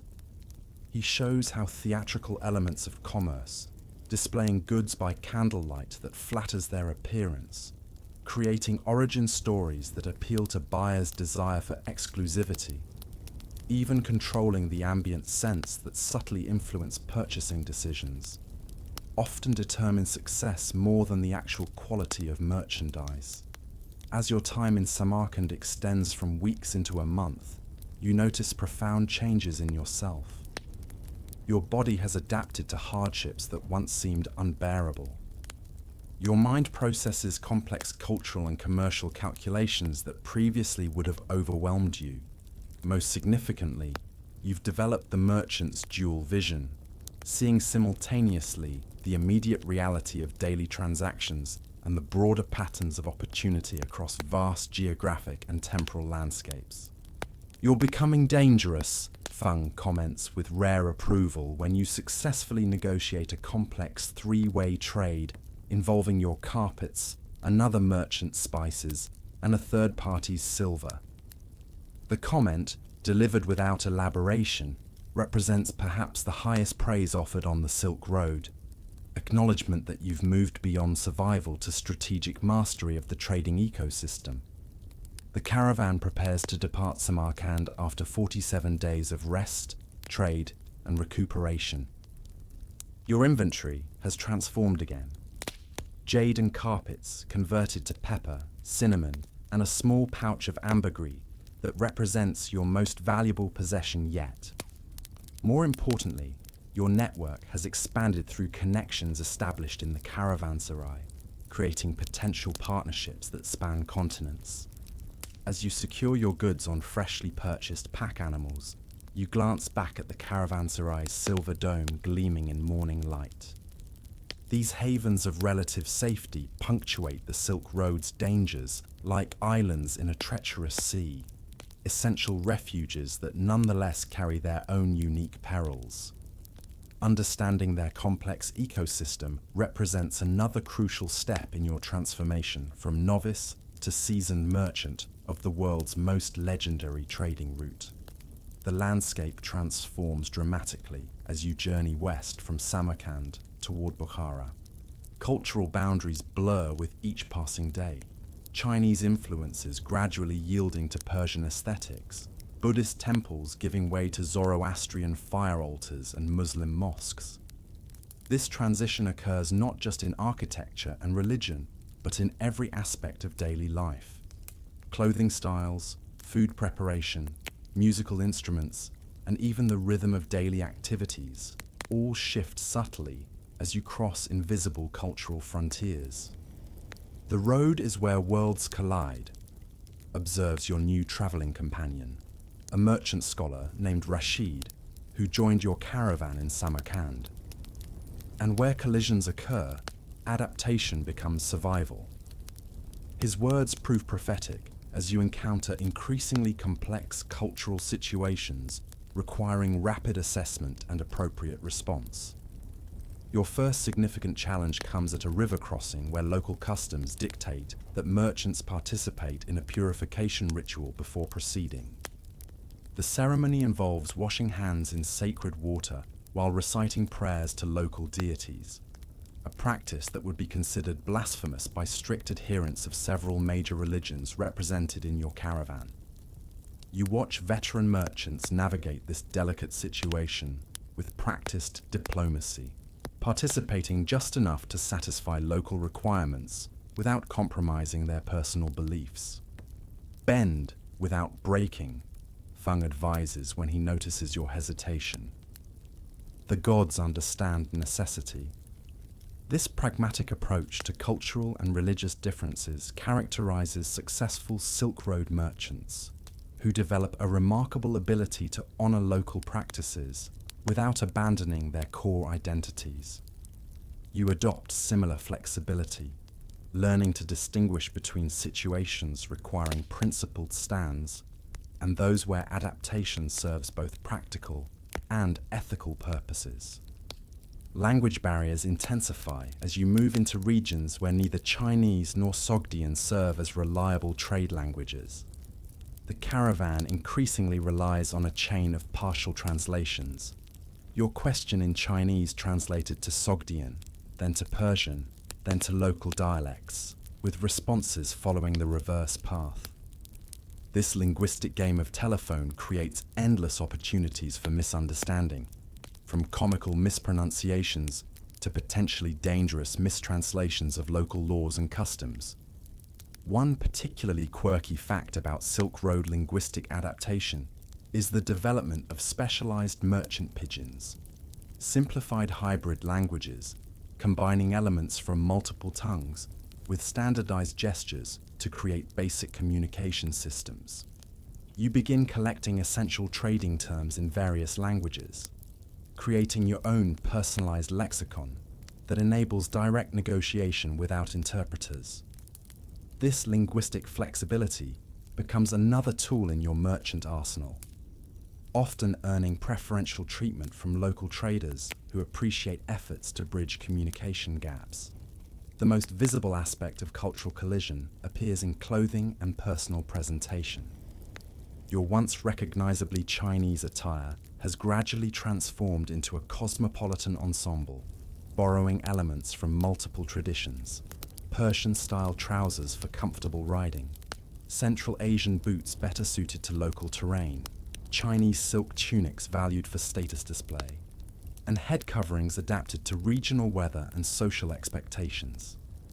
This sartorial evolution happens so gradually that you barely notice until a newly joined Chinese merchant mistakes you for a Sogdian during introductions. Historians still argue about the extent to which Silk Road merchants maintain distinct cultural identities versus adopting hybrid personas. Contemporary accounts suggest considerable variation, with some traders scrupulously preserving homeland traditions, while others embraced fluid identities that changed with each regional crossing. Your own experience falls somewhere between, maintaining certain core practices from your upbringing while adopting a pragmatic openness to beneficial adaptations. Dietary adaptation presents particularly complex challenges. As the caravan enters regions with different food taboos, communal meals become potential minefields of unintentional offense. Pork, a staple in Chinese cuisine, becomes strictly forbidden in Muslim areas. Vegetarian Buddhist merchants decline meat entirely. Wine consumption, acceptable in some regions, invites severe punishment in others. You learn to observe local eating customs carefully before participating, noting which foods are shared communally, whether left or right hands are used, and appropriate expressions of appreciation to hosts. One evening, the caravan's cultural diversity erupts into heated conflict when a merchant inadvertently offers wine to a Muslim colleague. The ensuing argument escalates beyond the specific incident, releasing tensions that have built during weeks of travel. You witness how quickly cooperative trading relationships can fracture along cultural fault lines, with merchants instinctively retreating to their ethnic and religious identities under stress. Feng intervenes with practiced diplomacy, orchestrating a face-saving resolution that acknowledges the offense while emphasizing shared commercial interests. "We are merchants first," he reminds the antagonists, with duties to partners waiting in distant cities. Personal grievances must wait until goods reach markets. His intervention succeeds not through moral appeal, but through invoking the practical imperatives of trade, the universal value that transcends cultural differences among Silk Road travelers. This incident reveals a fundamental truth about Silk Road commerce. Successful long-distance trade required the development of intercultural protocols that allowed business to proceed, despite profound differences in values and practices. These unwritten codes didn't eliminate cultural conflicts, but provided frameworks for managing them effectively, creating space for commercial cooperation amid personal or religious disagreements. Your own adaptation accelerates as the caravan travels through increasingly unfamiliar territories. You find yourself unconsciously adopting local gestures, modifying your bargaining style to match regional expectations, and developing distinct personas for different cultural contexts. This chameleon-like flexibility, initially conscious and somewhat uncomfortable, gradually becomes second nature, an essential skill for navigating the multicultural environment. A good merchant wears cultures like robes, Rashid observes, putting them on and removing them as needed without forgetting the body beneath. His metaphor captures the delicate balance between adaptation and authentic identity that characterizes successful Silk Road traders. Those who cannot adapt fail commercially. Those who adapt too completely lose the distinctive perspective that gives them competitive advantage in cross-cultural transactions. Marriage and family relationships present particularly complex cross-cultural challenges. You encounter merchants who maintain multiple households with wives from different regions, practical arrangements that secure local connections and trading privileges rather than romantic entanglements. Others travel with remarkably diverse family units comprised of blood relatives, adopted members from various cultures, and employees elevated to kinship status through commercial necessity. The caravan itself functions as a temporary multicultural community with its own evolving norms. Shared hardships create bonds that sometimes transcend profound differences in belief and practice. You witness unlikely friendships develop between merchants whose home countries might be at war, or whose religions consider each other heretical. These relationships rarely survive return to home territories, but flourish within the liminal space of the road, where normal rules and identities exist in constant negotiation. One unexpectedly amusing consequence of cultural collision appears in entertainment during evening encampments. Musicians from different traditions attempt collaborative performances with instruments never designed to play together, creating cacophony that gradually evolves into unique hybrid compositions. Stories shared around fires undergo similar transformation, familiar tales acquiring new elements with each telling across cultural boundaries, heroes acquiring characteristics from multiple traditions, and moral lessons subtly shifting to accommodate diverse ethical frameworks. As you approach Bukhara, another major cultural crossroads, you experience a moment of profound identity confusion. A caravan traveling eastward passes your group, and you overhear Chinese merchants referring to your group as Western traders. The label startles you. In your mind, you still identify primarily with your Chinese origins. Yet, looking at yourself objectively, your clothing, speech patterns, even your posture and gestures, you recognize how thoroughly the road has transformed your external presentation and, increasingly, your internal sense of self. This transformation creates practical advantages in Bukhara's markets, where your cultural fluidity allows you to move between different commercial spheres with relative ease. Local merchants initially address you in Persian rather than Chinese, automatically granting the preferential treatment reserved for familiar traders, rather than the inflated prices often quoted to obvious foreigners. You leverage this ambiguity deliberately, presenting yourself differently, depending on which identity offers advantage in specific transactions. The greatest profit lies between worlds, Feng comments, when he observes your successful navigation of Bukhara's culturally segregated marketplaces. His approval confirms you've mastered another essential aspect of Silk Road commerce, the ability to serve as bridge between cultures, extracting value precisely from the boundaries that separate them. This intermediary role becomes increasingly central to your trading strategy, positioning you to broker exchanges between merchants who cannot or will not interact directly due to cultural or religious restrictions.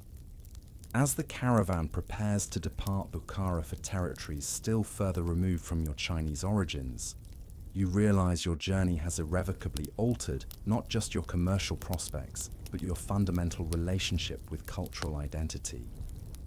The confident certainties of your village upbringing have yielded to a more complex understanding of human diversity and the arbitrary nature of many practices you once considered universal truths. This perspective, simultaneously insider and outsider to multiple cultures, represents perhaps the most valuable transformation the Silk Road offers its merchants. Beyond material profit, you've gained a comparative vantage point unavailable to those who remain within single cultural frameworks. Whether this cosmopolitan identity represents gain or loss remains an open question, one you ponder as Bukhara's distinctive skyline recedes behind you and new cultural frontiers beckon ahead. 3 weeks beyond Bukhara, your caravan encounters a diplomatic mission from the Byzantine Empire traveling eastward. The meeting transforms a routine journey segment into an impromptu political summit, with significant commercial implications for all merchants present. As senior caravan leaders negotiate shared camping arrangements with the mission's commanders, you witness firsthand how Silk Road merchants frequently function as unofficial ambassadors between distant powers. "We are the eyes and ears of emperors," explains a Greek merchant named Nikephoros, who serves as the Byzantine mission's commercial liaison. Official diplomats carry formal messages, but rulers trust merchants for the truth about foreign lands. His casual revelation illuminates another dimension of the Silk Road's significance beyond trade, its function as a vital intelligence network connecting politically isolated regions. This diplomatic role isn't one you sought, but it finds you nonetheless. When the Byzantine officials learn of your direct experience in Chang'an, you're summoned to the mission commander's tent for what becomes an intensive debriefing about Tang Dynasty politics, military capabilities, and economic conditions. The questions reveal sophisticated understanding of Chinese affairs, despite geographic separation, demonstrating how effectively merchant networks transmit critical information across continents. Answer honestly but carefully, Feng advises before your meeting. Remember, you represent not just yourself, but all Chinese merchants who may follow this route. His warning highlights the delicate position Silk Road traders occupy. Nominally independent commercial agents who nonetheless carry implicit responsibility as cultural representatives of their homelands. Your responses could affect not just your personal prospects, but trading conditions for countless merchants following behind. The diplomatic dance extends beyond formal questioning into elaborate social rituals where information flows amid seemingly casual conversation. You attend a banquet hosted by the Byzantine mission where seating arrangements, serving protocols, and gift exchanges all carry coded significance. The experience requires interpreting multiple layers of meaning simultaneously: the spoken conversation, the political subtext, and the cultural signals conveyed through subtle etiquette choices. Historians still argue about the extent to which Silk Road merchants engaged in deliberate espionage versus incidental intelligence gathering. Contemporary accounts suggest considerable variation, with some traders actively employed as spies by their home governments, while others simply reported observations upon return as part of normal debriefing procedures.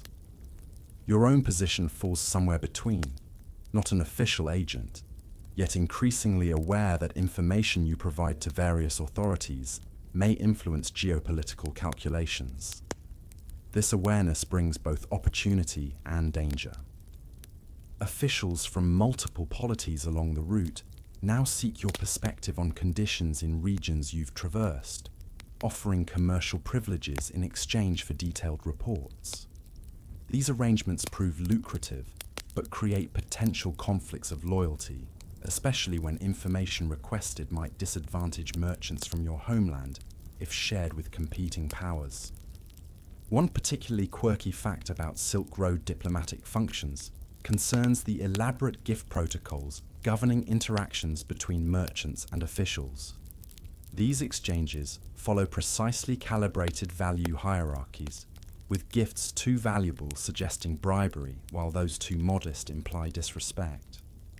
You learn to maintain a specialized inventory of diplomatic goods, suitable for different ranks of officials: jade pieces for minor bureaucrats, silk scrolls for mid-level administrators, and rare spices for senior authorities.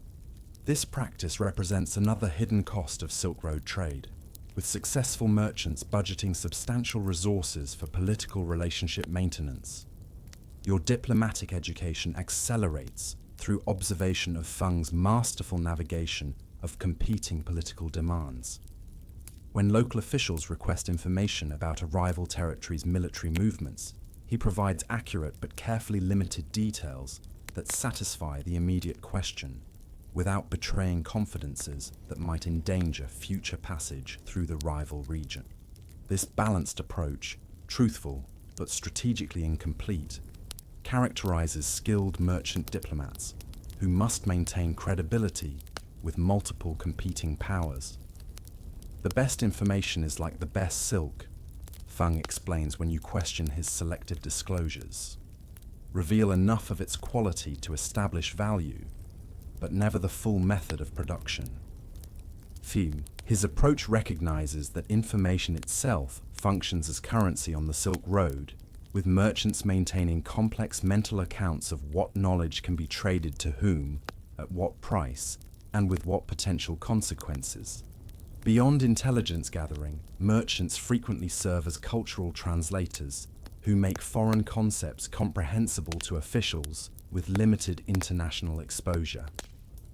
You find yourself explaining Chinese administrative systems to Persian governors using local analogies, translating commercial regulations into practical implications for regional trade, and contextualizing political developments that might otherwise be misinterpreted as hostile when simply reflecting internal dynamics unfamiliar to outsiders. This translation function extends to commercial diplomacy, where merchants often negotiate informal agreements that later become formalized through official channels. When a dispute arises between Byzantine merchants and local authorities over taxation rates, you observe experienced traders facilitating compromise solutions that allow both sides to claim victory, while establishing precedents that benefit the broader merchant community. These unofficial diplomatic channels often resolve problems more efficiently than formal mechanisms, creating practical workarounds for bureaucratic obstacles. The caravan's diplomatic significance becomes dramatically apparent when you reach a border region where recent political changes have created administrative confusion. Guards initially refuse passage despite proper documentation, citing new regulations from a distant capital. Rather than accepting this obstacle, Feng mobilizes the caravan's collective diplomatic capital, leveraging personal relationships with officials on both sides of the border, invoking precedents from previous crossings, and orchestrating a carefully choreographed negotiation that ultimately secures passage with minimal additional taxation. Official authority extends only as far as practical enforcement, he explains afterward. Where multiple powers claim jurisdiction, merchants create workable reality. This pragmatic approach to political boundaries characterizes successful Silk Road trade, with experienced merchants mentally mapping not just physical geography, but overlapping spheres of authority, influence relationships between officials, and leverage points that can be activated when formal systems fail. One unintended consequence of your growing diplomatic role is heightened scrutiny from multiple authorities. You notice occasional surveillance from both local guards and fellow travelers who report to various political masters. Your belongings are searched more thoroughly at checkpoints, your conversations monitored in caravanserais, and your trading partners sometimes questioned after interactions. This attention reflects your new status as a potential information conduit between powers, a valuable resource worth monitoring. The pressure intensifies when competing officials approach you separately with requests that directly conflict. A Persian administrator seeks details about Byzantine military dispositions along the western route. The next day, a Byzantine representative inquires about Persian tax collection practices affecting imperial merchants. Each frames their request as routine information gathering while implying continued commercial access depends on satisfactory cooperation.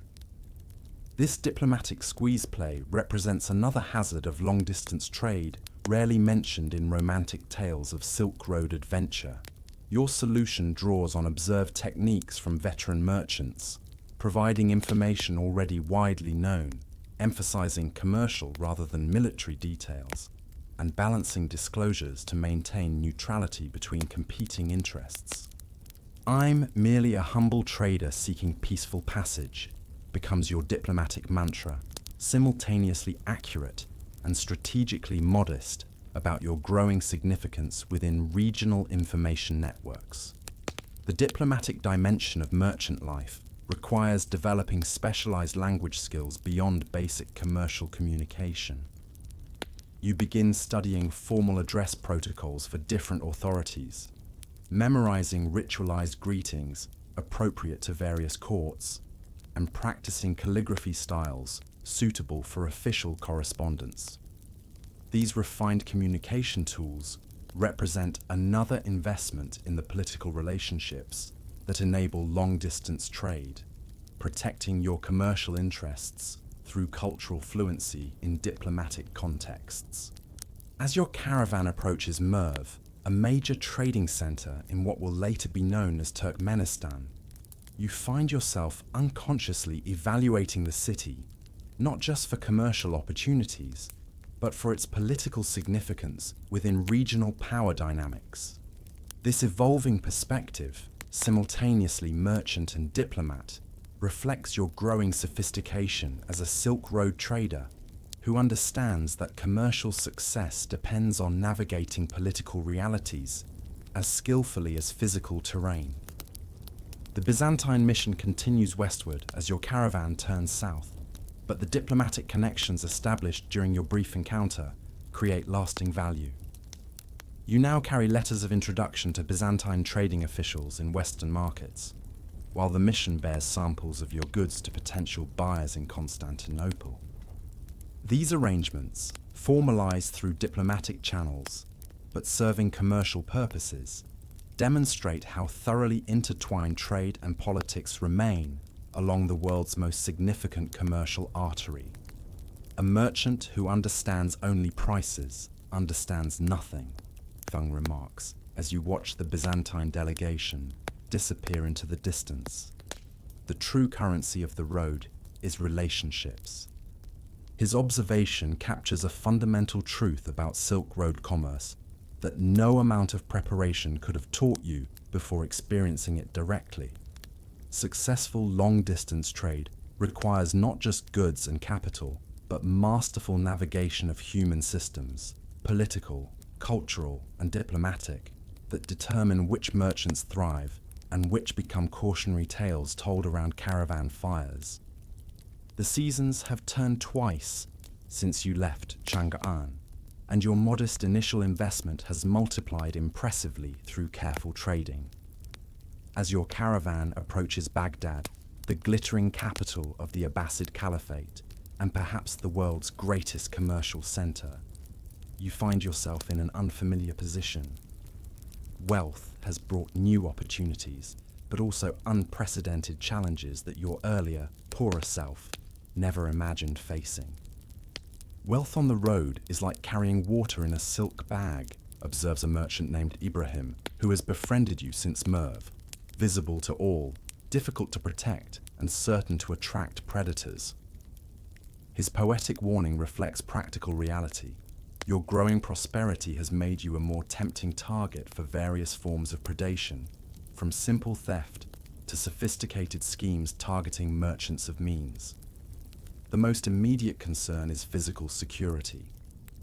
Where once you traveled with minimal protection beyond Batu's vigilance, you now employ 3 additional guards and position yourself near the caravan's center rather than its vulnerable edges.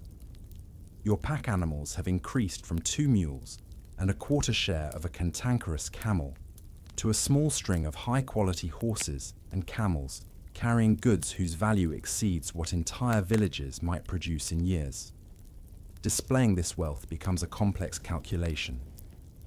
Too ostentatious a presentation attracts thieves and inflated prices from merchants who sense opportunity. Too modest an appearance might suggest you're hiding exceptional value, creating its own form of dangerous attention. You adopt the veteran's approach of calculated middle ground, quality equipment without flashy ornamentation, competent guards without excessive numbers, and carefully modulated spending that neither announces great wealth nor suggests suspicious parsimony. The richest merchants often look middling, confirms Feng when he notices your adapted presentation. True wealth walks quietly. This philosophy extends beyond physical appearance to behavior in markets and caravanserais, where you learn to conduct major transactions privately while maintaining visible activity at appropriate but unexceptional levels. The performance of moderate success becomes another skill in your expanding repertoire. Beyond physical threats, your growing wealth creates complex financial challenges.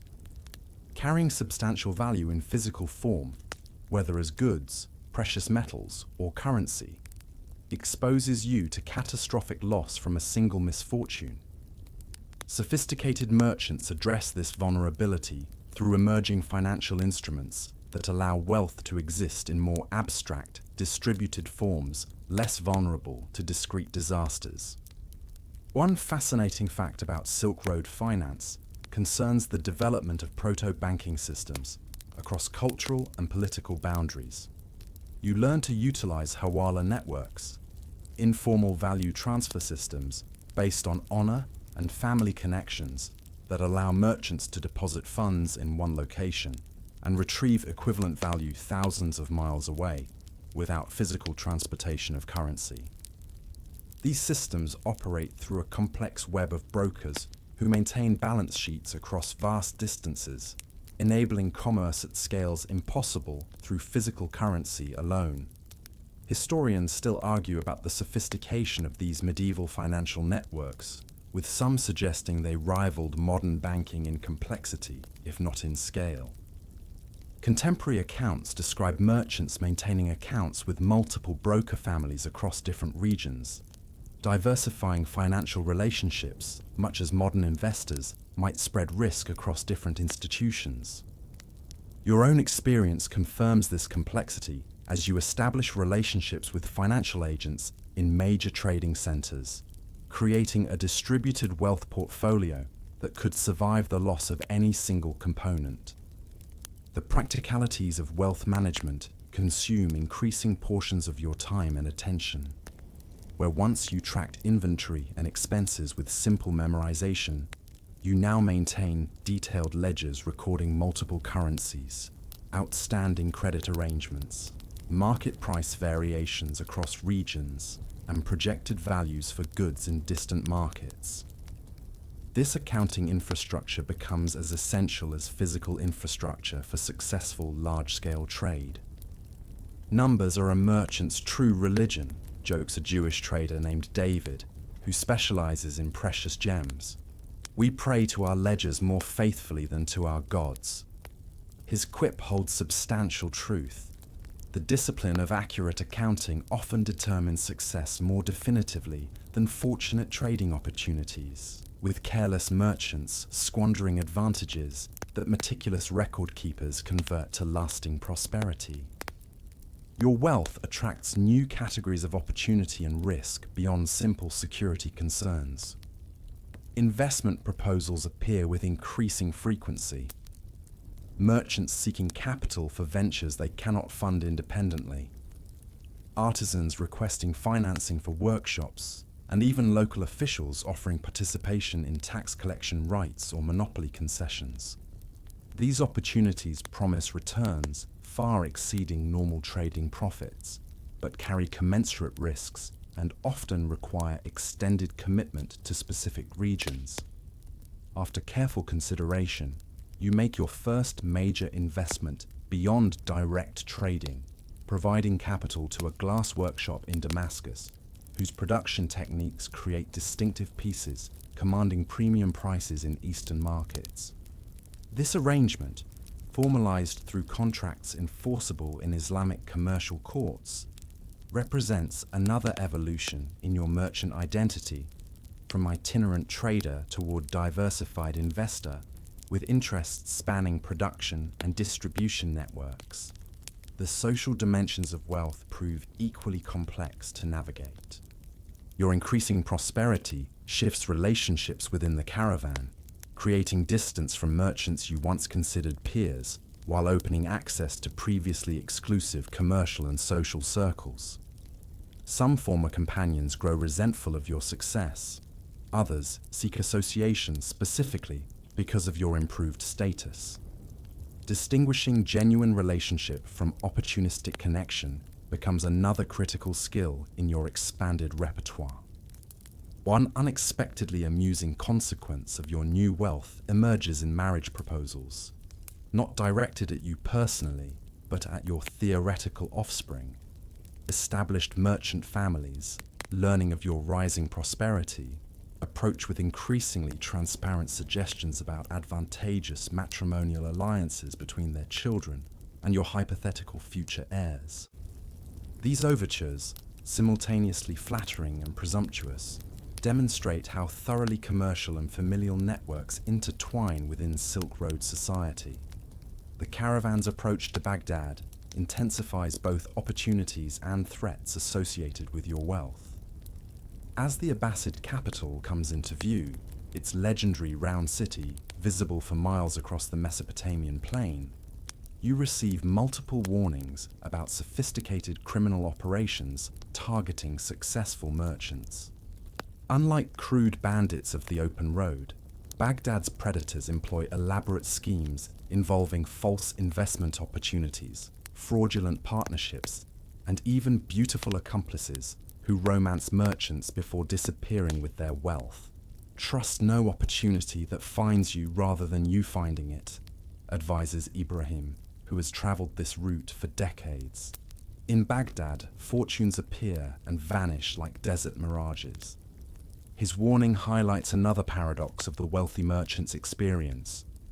Prosperity creates access to legitimate opportunities indistinguishable at first glance from traps set by predators specifically targeting the successfully affluent.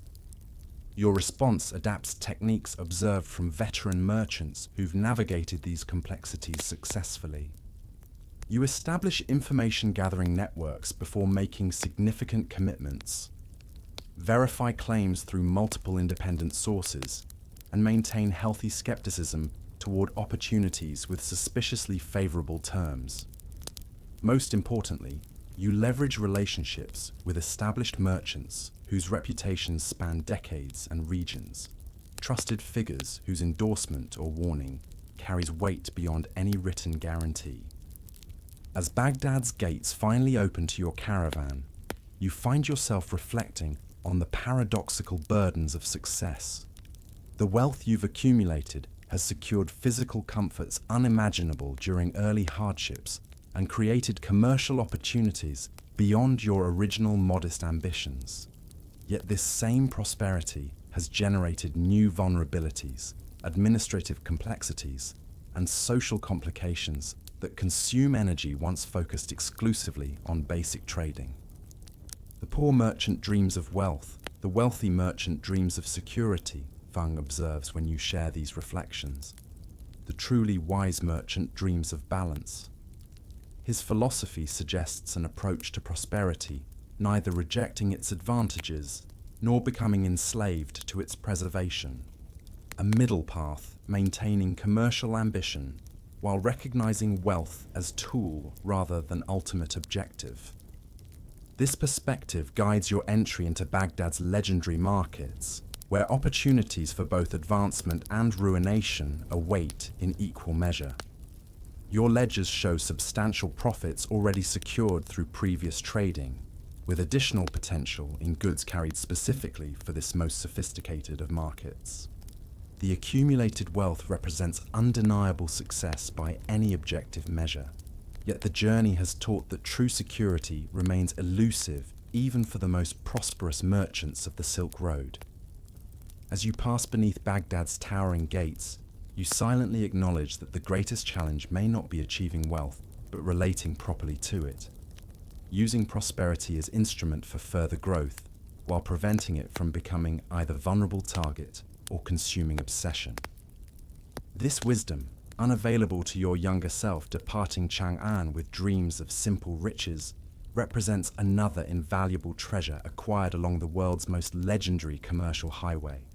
Baghdad's fabled markets have barely come into view when disaster strikes.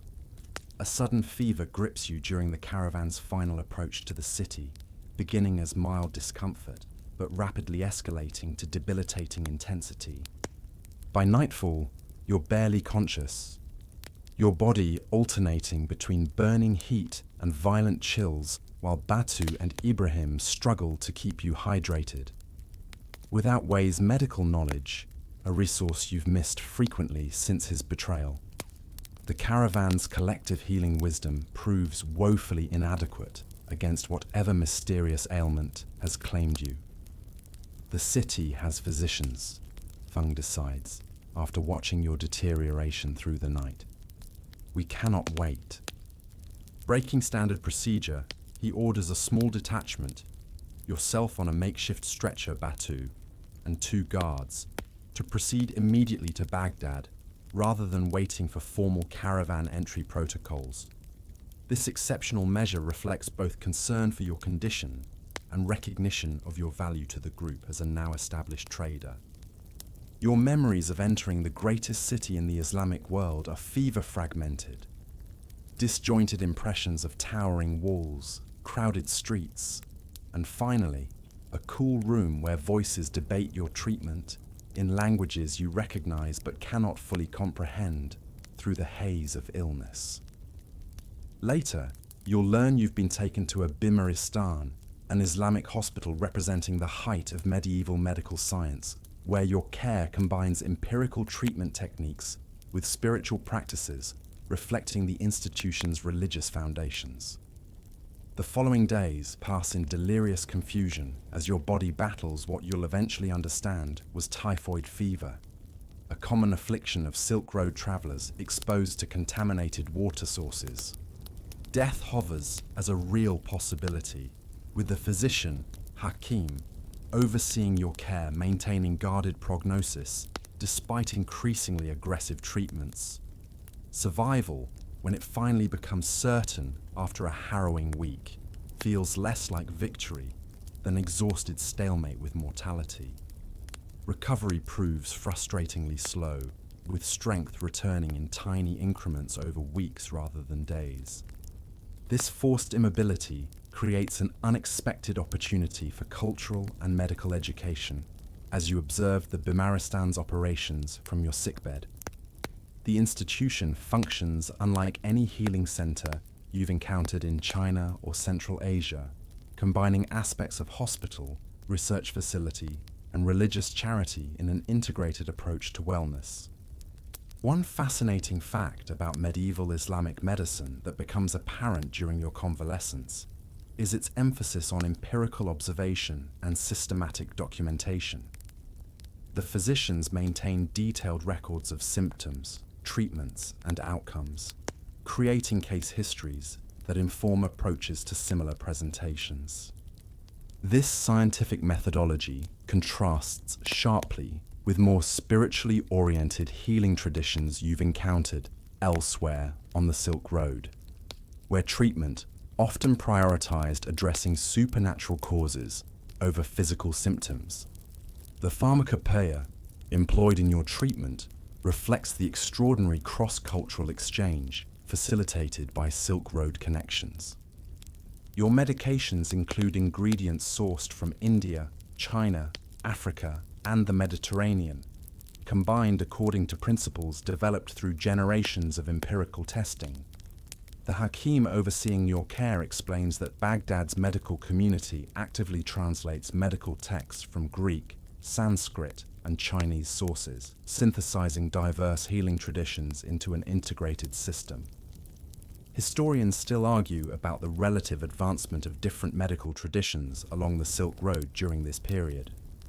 Contemporary accounts suggest Islamic medicine held particular advantages in surgical techniques, ophthalmology, and pharmacology, while Chinese approaches excelled in preventive medicine, pulse diagnosis, and acupuncture. Your experience in the Bimaristan confirms this hybrid vigor, with treatments incorporating elements from multiple healing traditions adapted to local understanding and available resources. As strength gradually returns, you begin short walks through the Bimaristan's courtyards, observing its organizational structure and specialized treatment areas.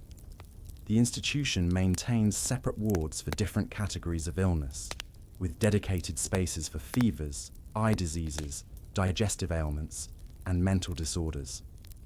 This specialized approach reflects sophisticated understanding of both contagion risks and treatment efficiencies, creating protocols that maximize healing potential while minimizing cross-infection. Your extended convalescence creates unexpected financial challenges. The Bimaristan operates as a waqf, a religious endowment providing care regardless of patients' ability to pay. But prolonged residence depletes your portable funds for incidental expenses and threatens commercial opportunities in Baghdad's markets. This situation resolves through the merchant network you've cultivated. Learning of your illness, Ibrahim arranges for a portion of your goods to be sold by trusted associates, ensuring financial liquidity without compromising long-term investments. One unexpectedly amusing aspect of your medical experience emerges through cultural misunderstandings about appropriate treatments. When you develop constipation as a medication side effect, the Hakim prescribes a regimen involving prunes, special oils, and abdominal massage. Your horrified reaction to this intimate treatment reveals different cultural boundaries regarding bodily privacy, requiring negotiated compromise that respects your sensibilities while addressing the medical concern. These awkward interactions gradually give way to mutual understanding and even humor as you and your caregivers develop cross-cultural communication strategies. The forced inactivity of recovery creates opportunity for intellectual exploration unavailable during active trading.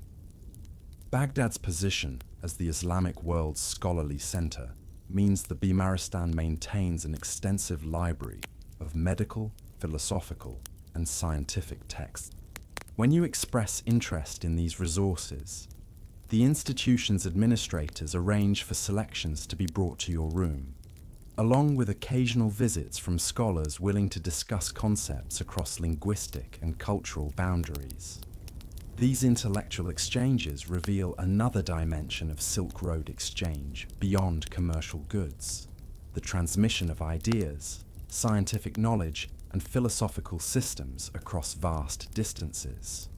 You discover mathematical concepts unknown in China, astronomical observations, challenging assumptions you'd never thought to question, and medical theories integrating bodily systems in novel frameworks. This intellectual cross-pollination proves as valuable as any material trade, expanding your understanding of the world and your place within it. Your medical education extends beyond abstract knowledge to practical skills as your recovery progresses.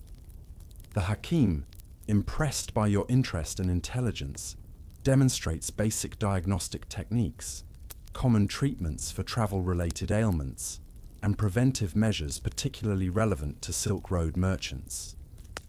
These practical lessons, identifying water sources likely to carry disease, recognizing early symptoms of common illnesses, preparing basic medications from widely available ingredients, constitute another form of insurance for future journeys. Knowledge heals more travelers than medicine, the Hakim observes during one such lesson.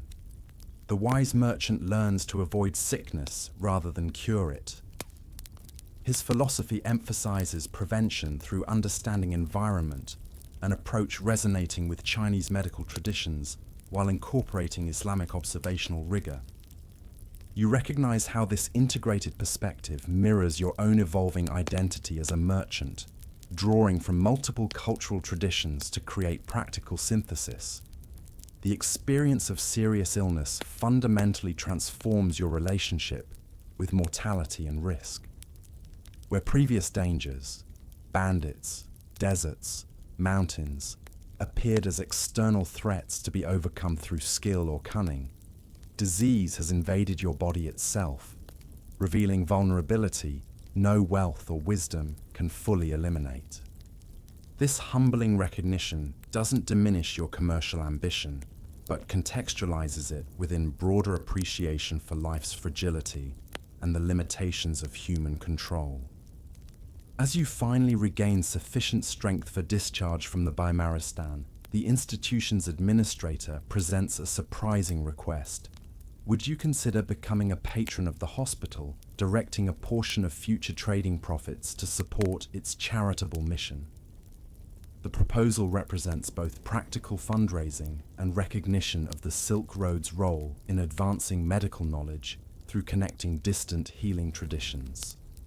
After your personal experience benefiting from this integration, you readily agree to the arrangement. Your emergence from the Bimaristan into Baghdad's bustling streets marks another pivotal transition in your Silk Road journey. The extended illness has cost nearly 2 months of trading time and depleted resources, but provided invaluable education impossible through normal commercial activities. More significantly, your brush with mortality has refined priorities and perspectives, creating deeper appreciation for knowledge exchange alongside material profit as motivation for continued travel.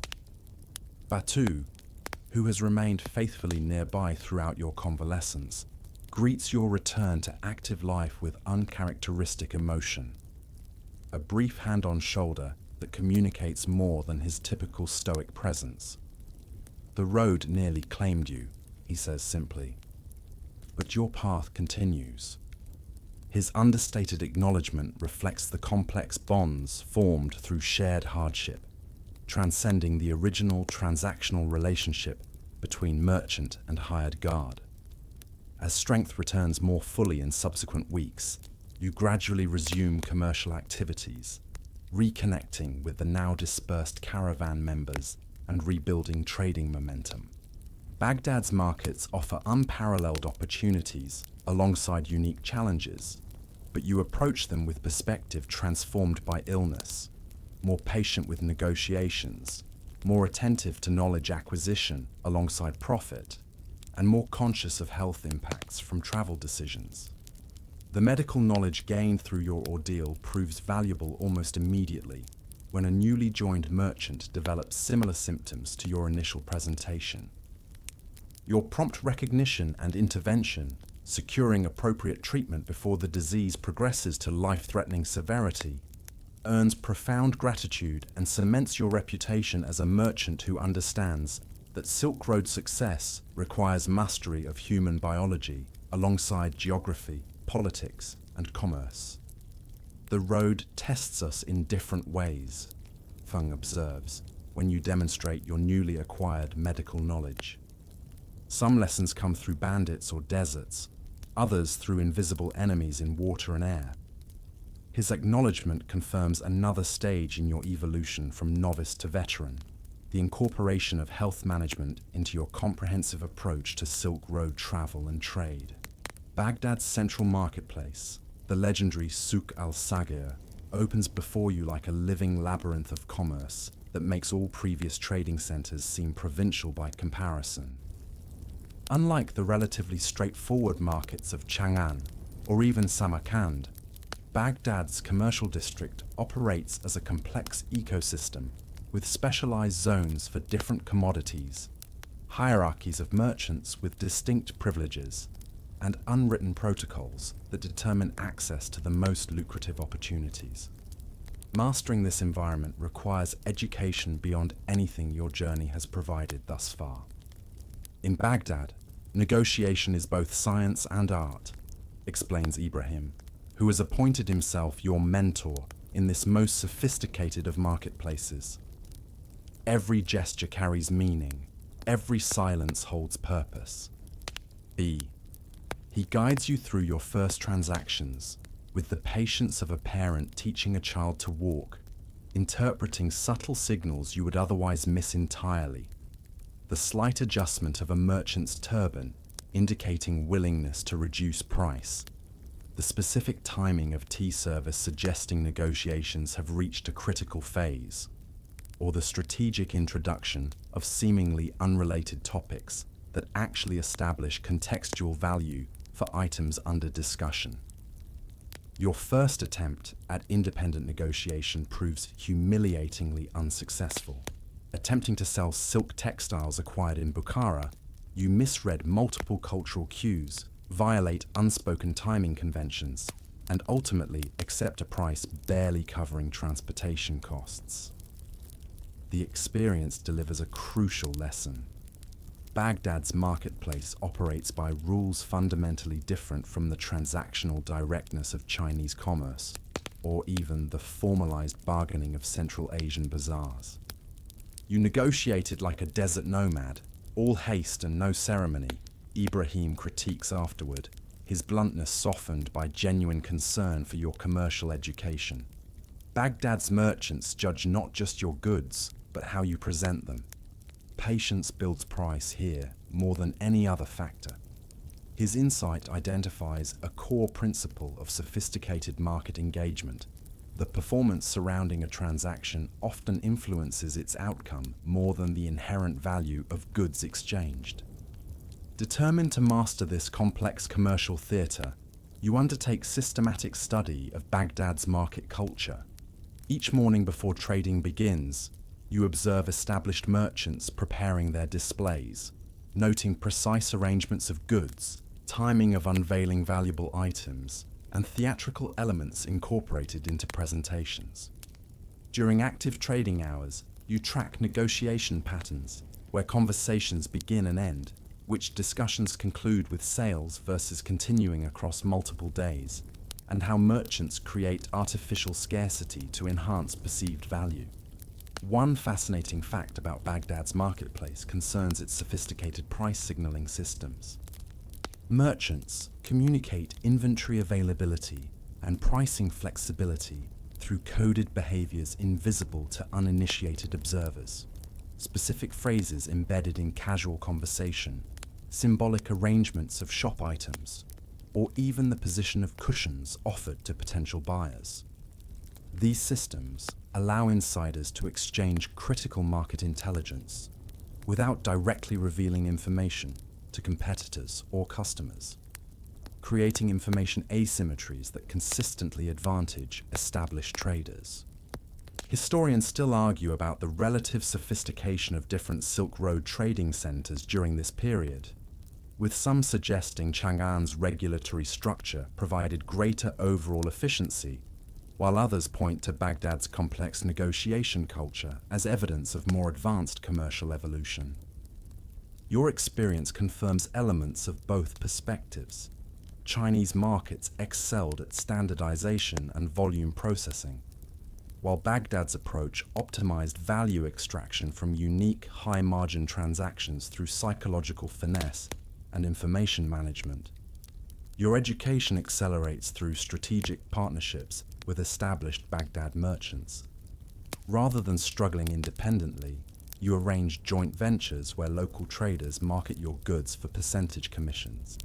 These arrangements provide both immediate income and invaluable observation opportunities as you watch master negotiators transform your ordinary merchandise into premium offerings through skilled presentation and psychological manipulation of potential buyers.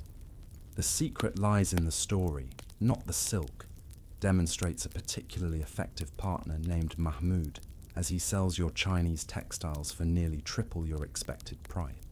His technique involves elaborate narratives about each piece, fabricated tales of famous previous owners, exaggerated production difficulties, or invented connections to historical events. These stories, delivered with absolute conviction, transform commodities into unique treasures for which buyers willingly pay significant premiums. This narrative approach to valuation represents another evolution in your commercial understanding. In simpler markets, goods commanded relatively standardized prices based on material quality and transportation costs.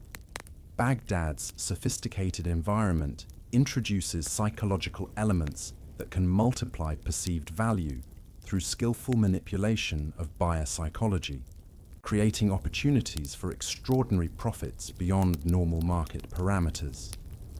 Beyond selling techniques, you study the equally critical art of purchasing. Baghdad serves not just as destination market for your existing inventory, but as sourcing location for goods to carry eastward on your eventual return journey.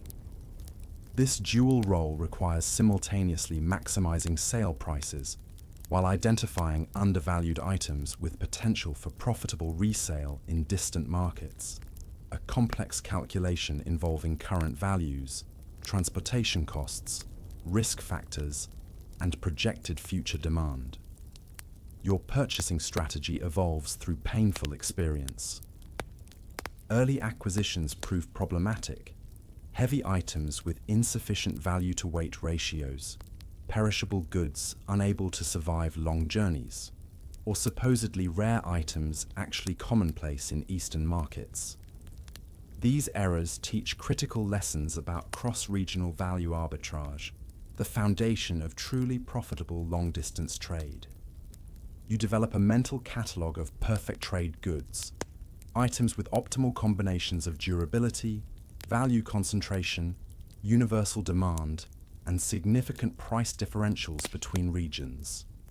One unexpectedly amusing aspect of Baghdad's marketplace emerges through its theatrical competitions between rival merchants. Rather than simple price undercutting, competitors engage in elaborate performance battles to attract customers. Staged arguments where planted associates praise competing merchandise. Public demonstrations of quality featuring improbable tests, or even musical performances and poetry recitations integrating subtle product promotions.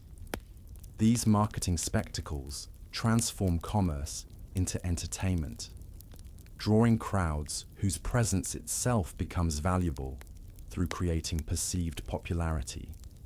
You adapt elements of these techniques to your own trading, discovering unexpected talent for commercial storytelling that bridges cultural frameworks. Your unique background allows creation of marketing narratives incorporating elements from both Eastern and Western traditions, appealing simultaneously to multiple cultural values. This cross-cultural fluency gradually establishes your reputation as a merchant offering not just goods, but perspectives unavailable from purely local traders. The social dimension of Baghdad's marketplace proves equally important to its transactional aspects. Beyond formal negotiations, successful trading requires navigation of complex relationship networks through strategic participation in commercial rituals. You learn to allocate significant time to seemingly non-productive activities, sharing meals with potential partners, attending prayer services with business associates, visiting workshops to complement artisans whose goods you might purchase, or participating in poetry gatherings where commercial discussions occur obliquely amid literary appreciation. In Baghdad, no transaction exists in isolation. Ibrahim explains, after a seemingly casual social gathering generates 3 significant sales. Today's conversation becomes tomorrow's contract. This integrated approach to commerce, embedding economic exchanges within broader social and cultural relationships, characterizes sophisticated trading environments throughout the Silk Road. Success requires not just capital and goods, but social intelligence and cultural fluency that transform transactions into relationships. Your market education extends beyond techniques to ethics as you encounter Baghdad's sophisticated commercial jurisprudence. The city's markets operate under comprehensive regulations derived from Islamic commercial law, with specialized courts resolving disputes and religious scholars issuing opinions on complex trading questions. This formal framework, combined with informal reputation systems among established merchants, creates accountability mechanisms that enable the trust necessary for advanced commercial instruments like credit arrangements and future contracts. As your understanding deepens, you begin utilizing these sophisticated tools, purchasing goods through deferred payment agreements, securing future production through advanced contracts with artisans, and participating in shared risk investment arrangements for particularly valuable opportunities. These mechanisms allow leverage of your accumulated capital beyond simple cash transactions, creating expanded commercial possibilities through financial engineering, previously unfamiliar in your trading experience. The intensity of Baghdad's commercial environment takes physical toll despite your recovered health. Days begin before dawn with preparation and market positioning, continue through hours of high concentration negotiation in multiple languages, and extend into evening relationship building activities essential for future opportunities. This schedule leaves little time for rest, creating accumulating fatigue that veteran merchants recognize as bazaar sickness, a condition where mental exhaustion from constant calculation and performance manifests as physical symptoms. The great market gives and takes, observes an elderly spice merchant who notices your exhaustion. It offers wealth beyond measure, but extracts life's hours in equal measure. His philosophical perspective highlights another dimension of advanced commercial engagement, the personal cost of pursuit that can transform ambition's fulfillment into subtle imprisonment. You recognize similar patterns in the most successful Baghdad traders, whose phenomenal wealth seems counterbalanced by lives almost entirely consumed by market activities. This observation prompts reflection on your evolved relationship with commerce itself. What began as simple desire for profit has transformed into something more complex: appreciation for the intellectual challenge of cross-cultural exchange, satisfaction in mastering sophisticated negotiation techniques, and recognition of markets as dynamic human systems rather than merely mechanisms for wealth accumulation. This perspective represents another evolution in your merchant identity, moving beyond transactional focus toward deeper understanding of commerce as cultural practice. As your time in Baghdad extends from weeks into months, your commercial success accumulates beyond original expectations. The initial disaster of illness has transformed into unexpected advantage through extended immersion in the world's most sophisticated trading environment. The knowledge gained, both formal techniques and intuitive understanding of advanced market dynamics, represents capital as valuable as the material wealth acquired through successful transactions. Preparing finally for departure eastward with the spring trading caravans, you realize Baghdad has transformed not just your commercial capabilities, but your fundamental relationship with the concept of value itself. You've learned that worth resides not inherently in objects, but in the meanings assigned through cultural frameworks, social relationships, and narrative contexts. This understanding that value exists primarily in perception rather than material reality represents perhaps the most sophisticated commercial knowledge available on the Silk Road, accessible only through immersion in its most advanced trading environment. The caravan assembling for the eastward journey differs markedly from those you've previously joined. Where earlier groups consisted primarily of merchants with commercial motivations, this assembly includes substantial religious representation, pilgrims returning from Mecca, missionaries of various faiths seeking converts in eastern lands, and scholarly travelers pursuing esoteric knowledge. This diverse composition creates a microcosm of the Silk Road's religious complexity, where commercial and spiritual quests intertwine in ways impossible to fully separate. Goods and gods have always traveled the same roads, observes a Nestorian Christian merchant named Thomas, who will journey at least as far as Samarkand. Sometimes I wonder which moves more profitably along these ancient paths, merchandise or belief. His philosophical question highlights the dual nature of Silk Road exchange, where material and ideological commerce operate simultaneously, each facilitating the other's movement across vast distances. Your first significant religious encounter occurs during preparations for departure. A dispute erupts when Muslim and Buddhist merchants disagree about caravan scheduling around prayer times and religious observances. The argument quickly escalates beyond practical considerations into theological territory, with adherents of each faith defending not just their schedule preferences, but the cosmological frameworks justifying them. You witness how religious differences, managed carefully in established commercial centers, can threaten cooperative travel when removed from institutional structures that typically moderate interfaith tensions. The resolution comes not through theological compromise, but practical necessity. Feng, serving as caravan leader for the eastward journey, institutes a dual schedule system accommodating both faith traditions while maintaining essential travel requirements. "The road belongs to no single god," he announces with authority derived from experience rather than religious standing. "We accommodate all faiths that accommodate the journey's needs." This pragmatic approach, prioritizing commercial cooperation above theological consistency, characterizes successful Silk Road travel across religiously diverse territories. As the caravan departs Baghdad, you notice how religious practices adapt to travel requirements rather than the reverse. Muslim merchants adjust prayer schedules to accommodate necessary movement. Buddhist travelers create portable shrines that can be quickly assembled and disassembled at rest stops. Christian pilgrims develop abbreviated devotional practices compatible with caravan rhythms. This mutual adaptation, faith conforming to commercial necessity, while commercial arrangements respect faith's importance, represents another example of the practical compromises enabling long-distance trade across cultural boundaries.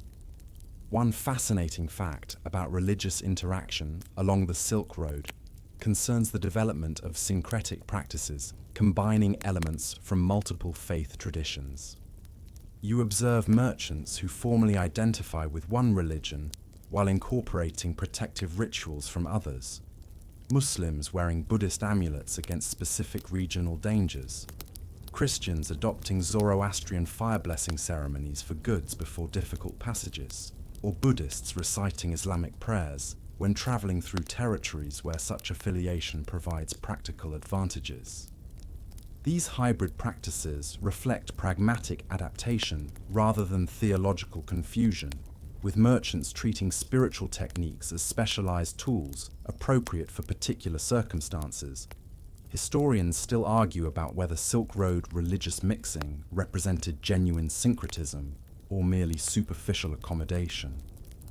Contemporary accounts provide evidence for both interpretations, with some travelers adopting profound philosophical integration, while others maintained clear boundaries between core beliefs and situational practices.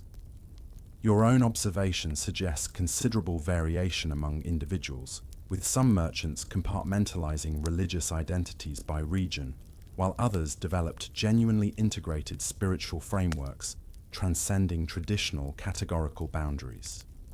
The spiritual economy of the Silk Road becomes increasingly apparent as your journey progresses eastward. Beyond formal religious institutions, you encounter a complex marketplace of competing spiritual technologies, meditation techniques promising specific commercial advantages, blessing ceremonies guaranteed to protect goods from particular hazards, or divination systems offering predictive insights for trading decisions. These spiritual products circulate alongside material goods, with specialists marketing their efficacy to merchants seeking every possible advantage in risky commercial ventures. Faith functions as insurance, where certainty cannot be purchased, explains an elderly Jewish merchant who maintains separate ritual objects for different territories. I cannot know which god watches a particular mountain pass, so prudence suggests acknowledging all who might hold interest. His pragmatic approach treats religious diversity not as theological problem, but as risk management strategy, with spiritual hedging complementing material precautions against journey hazards. Your own relationship with this spiritual marketplace evolves through exposure to diverse traditions. Having departed Chang'an with relatively simple religious understanding based on village practices, you've accumulated considerable theological sophistication through observation and conversation with adherents of multiple faiths. This education hasn't necessarily altered your personal beliefs, but has expanded appreciation for how religious frameworks structure experience and decision-making across cultural boundaries. One unexpectedly amusing consequence of traveling with diverse religious practitioners emerges through dietary restrictions. The caravan's communal meals become complex negotiations where food preparation must navigate conflicting requirements, halal standards for Muslims, vegetarian options for certain Buddhist traditions, specific preparation techniques for observant Jews, or fasting schedules for Christians. These culinary compromises sometimes produce peculiar hybrid dishes satisfying multiple religious requirements simultaneously, creating inadvertent fusion cuisine born of spiritual accommodation rather than gastronomic ambition. Beyond peaceful coexistence, you witness how religious differences occasionally create genuine commercial advantages through specialized trade networks. Certain merchants access exclusive commercial opportunities through faith connections. Jewish traders utilizing family relationships spanning continents, Muslims leveraging religious brotherhood to secure partnerships in distant cities, or Christians finding ready accommodation in remote monasteries where their co-religionists maintain strategic outposts. These faith-based networks function as commercial infrastructure paralleling and sometimes exceeding secular trading relationships in effectiveness. The caravan's religious diversity proves particularly valuable when traversing territories dominated by specific faiths. When entering regions under strong Islamic influence, Muslim merchants naturally assume leadership roles in negotiations with local authorities. When passing through areas with Buddhist majorities, practitioners of that tradition facilitate interactions with monastery-based power structures. This rotating expertise creates adaptive advantage impossible for religiously homogeneous trading groups, demonstrating how diversity itself becomes a commercial asset in cross-cultural environments. Religious knowledge provides practical benefits beyond social connections.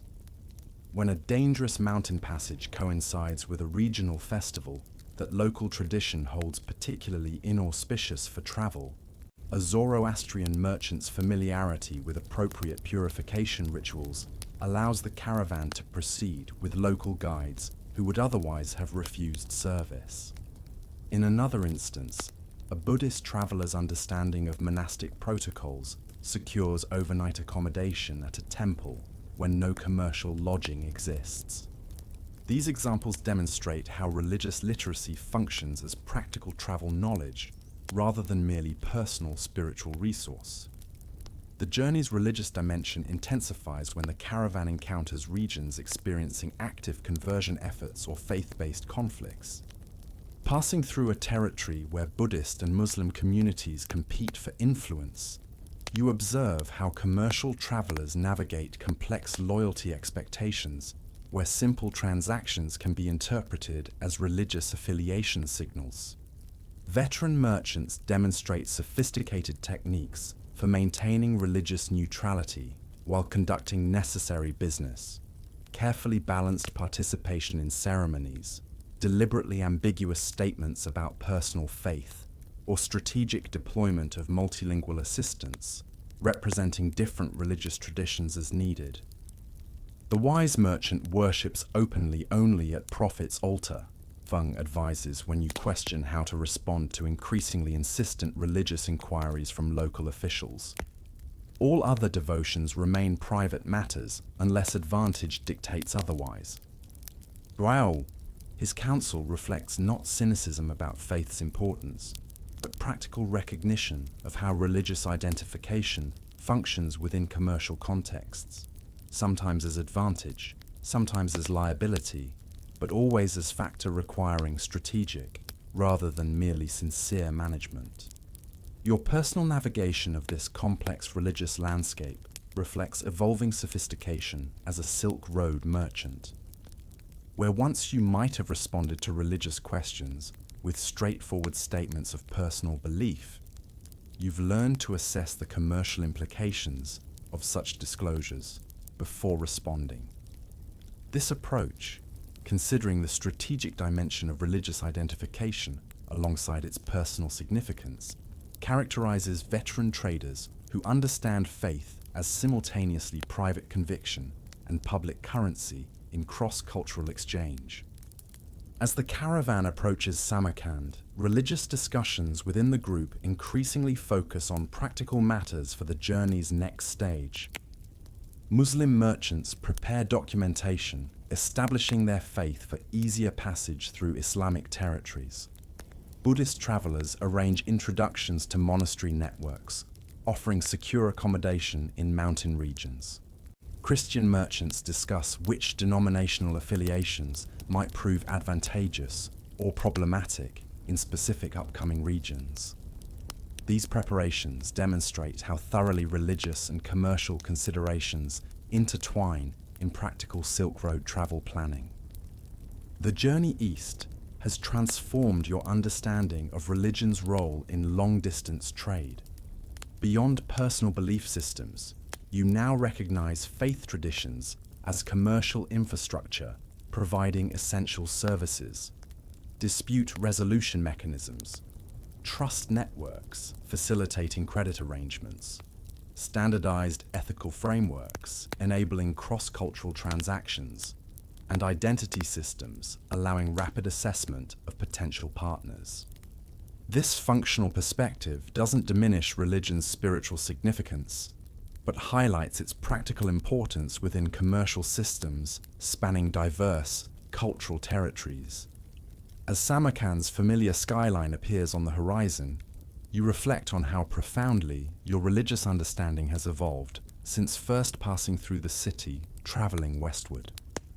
The simplistic categories that once organized your worldview, clearly defined faiths with distinct boundaries and practices, have yielded to recognition of more complex reality where religious identities blend, adapt, and function as practical tools alongside their spiritual significance. This evolved perspective represents another dimension of the sophisticated cross-cultural fluency that distinguishes successful Silk Road merchants from those who merely transport goods across geography without navigating the equally important terrain of human belief. The familiar silhouette of Chang'an's walls appears on the horizon nearly 3 years after your departure. The city hasn't changed, but you view it through profoundly different eyes. A traveler returning transformed by experiences beyond anything your younger self could have imagined. As the caravan makes its final approach, conflicting emotions surface with unexpected intensity. Joy at completing your ambitious journey, satisfaction at returning with substantial wealth, anxiety about reintegration into a society that now feels simultaneously familiar and foreign. The true challenge of the Silk Road isn't survival, but return, observes Rashid, who has traveled with you since Baghdad. How does one who has seen the world's vastness fit again into spaces that once seemed sufficient? His philosophical question captures your unspoken concern. Having expanded in understanding and identity through cross-cultural immersion, can you comfortably reoccupy your former place in a community whose horizons once defined your own? The caravan's final day brings heightened awareness of all you've gained and lost through this extended journey. Physical changes are most obvious. Your body bears scars from injuries survived, your skin weathered by exposure to extreme environments, your stance and movements reflecting adaptations to different terrains and transportation methods. More significant are invisible transformations, linguistic abilities spanning multiple cultural spheres, commercial understanding encompassing sophisticated financial instruments, and worldview expanded beyond regional perspectives to transcontinental awareness. Your accumulated wealth arrives in diverse forms, reflecting the journey's complexity. Beyond silver and gold carried in cleverly concealed compartments, you've arranged strategic shipments through merchant networks, established credit with trading partners in multiple cities, and invested in productive enterprises that will generate ongoing returns. This distributed fortune, far exceeding your modest initial investment, represents not just commercial success, but sophisticated financial management impossible for your inexperienced former self. One fascinating fact about returning Silk Road merchants concerns their frequent role as information conduits between distant civilizations. As the caravan processes through Chang'an's gates, you're surprised by officials specifically recording news and observations from travelers, rather than merely taxing goods. These systematic debriefings extract intelligence about political developments, technological innovations, cultural trends, and commercial conditions across the vast territories connecting China with Western regions. Your own interview proves unexpectedly extensive, with officials particularly interested in Baghdad's administrative systems and military developments along border regions. Historians still argue about the relative importance of merchandise versus information in Silk Road exchange, with some suggesting knowledge transfer ultimately created more significant historical impact than physical trade. Contemporary accounts describe returning merchants receiving official positions as diplomatic advisors, geographic experts, or cultural interpreters based on knowledge acquired through travel rather than formal education. Your own experience confirms this pattern, as officials request your continued availability for consultation on Western regions based on first-hand observations considered more valuable than academic reports. The practical challenges of reintegration begin immediately upon entering the city. Currency exchange, always a complex aspect of cross-cultural trade, becomes particularly complicated when converting diverse accumulated assets into locally useful forms. You spend days working with specialized money changers, negotiating conversion rates for foreign coins, finalizing credit arrangements with Chang'an-based partners, and establishing local storage for trade goods requiring specialized markets. These transactions require financial sophistication that marks your evolution from simple trader to cosmopolitan merchant. Family reunion generates both joy and unexpected tension. Your relatives, who had half expected never to see you again, greet your return with celebration tinged with uncertainty about the person you've become. They struggle to comprehend experiences beyond their conceptual framework, alternating between pride in your achievements and discomfort with perspectives challenging local assumptions. You find yourself editing stories to bridge understanding gaps, translating complex realities into narratives accessible to those whose worlds remain geographically constrained. You speak like a foreigner, your cousin observes without intentional criticism, responding to subtle changes in your speech patterns, vocabulary, and conceptual references. The comment highlights how thoroughly immersion in diverse linguistic environments has transformed not just your communication, but your thought processes. Ideas once unimaginable now seem obvious. Assumptions once unquestioned now appear provincial. This cognitive transformation, perhaps the journey's most profound effect, creates both expanded capability and potential alienation from your original cultural context. One unexpectedly amusing consequence of return emerges through dietary preferences. Having adapted to diverse cuisines across thousands of miles, your palate has fundamentally changed. Foods once considered exotic now seem commonplace, while formerly favorite dishes taste oddly bland without spices encountered in Western markets. You find yourself unconsciously preparing meals, incorporating techniques learned from Persian cooks or spice combinations observed in Baghdad kitchens, creating fusion cuisine that alternately delights and confuses family members accustomed to strictly regional preparations. The commercial application of your accumulated knowledge begins quickly as former contacts seek participation in ventures leveraging your expanded capabilities. You evaluate opportunities with perspective impossible before your journey, assessing not just local profitability, but potential connections to distant markets, analyzing risk factors invisible to merchants with regional experience alone, and structuring agreements incorporating financial innovations observed in sophisticated trading centers. These activities demonstrate how thoroughly your commercial identity has evolved from provincial trader to genuinely international merchant.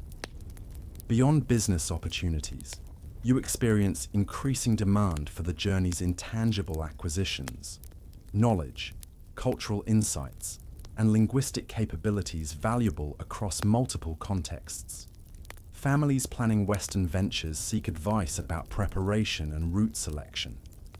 Officials consult regarding diplomatic protocols in specific regions. Even religious institutions request information about practices encountered during travel. This pattern confirms another dimension of successful Silk Road merchants beyond wealth accumulation: their function as cross-cultural knowledge brokers whose cognitive capital often exceeds their material prosperity in long-term value. The psychological challenges of reintegration prove more complex than practical obstacles. You find yourself simultaneously insider and outsider in your native culture, fluent in its codes, yet conscious of their arbitrary nature, loyal to community while aware of alternatives. Conversations with those who've never traveled beyond regional boundaries sometimes generate frustration when you encounter resistance to perspectives challenging local certainties. You develop selective sharing strategies, reserving certain observations for the few individuals demonstrating genuine receptivity to expanded viewpoints.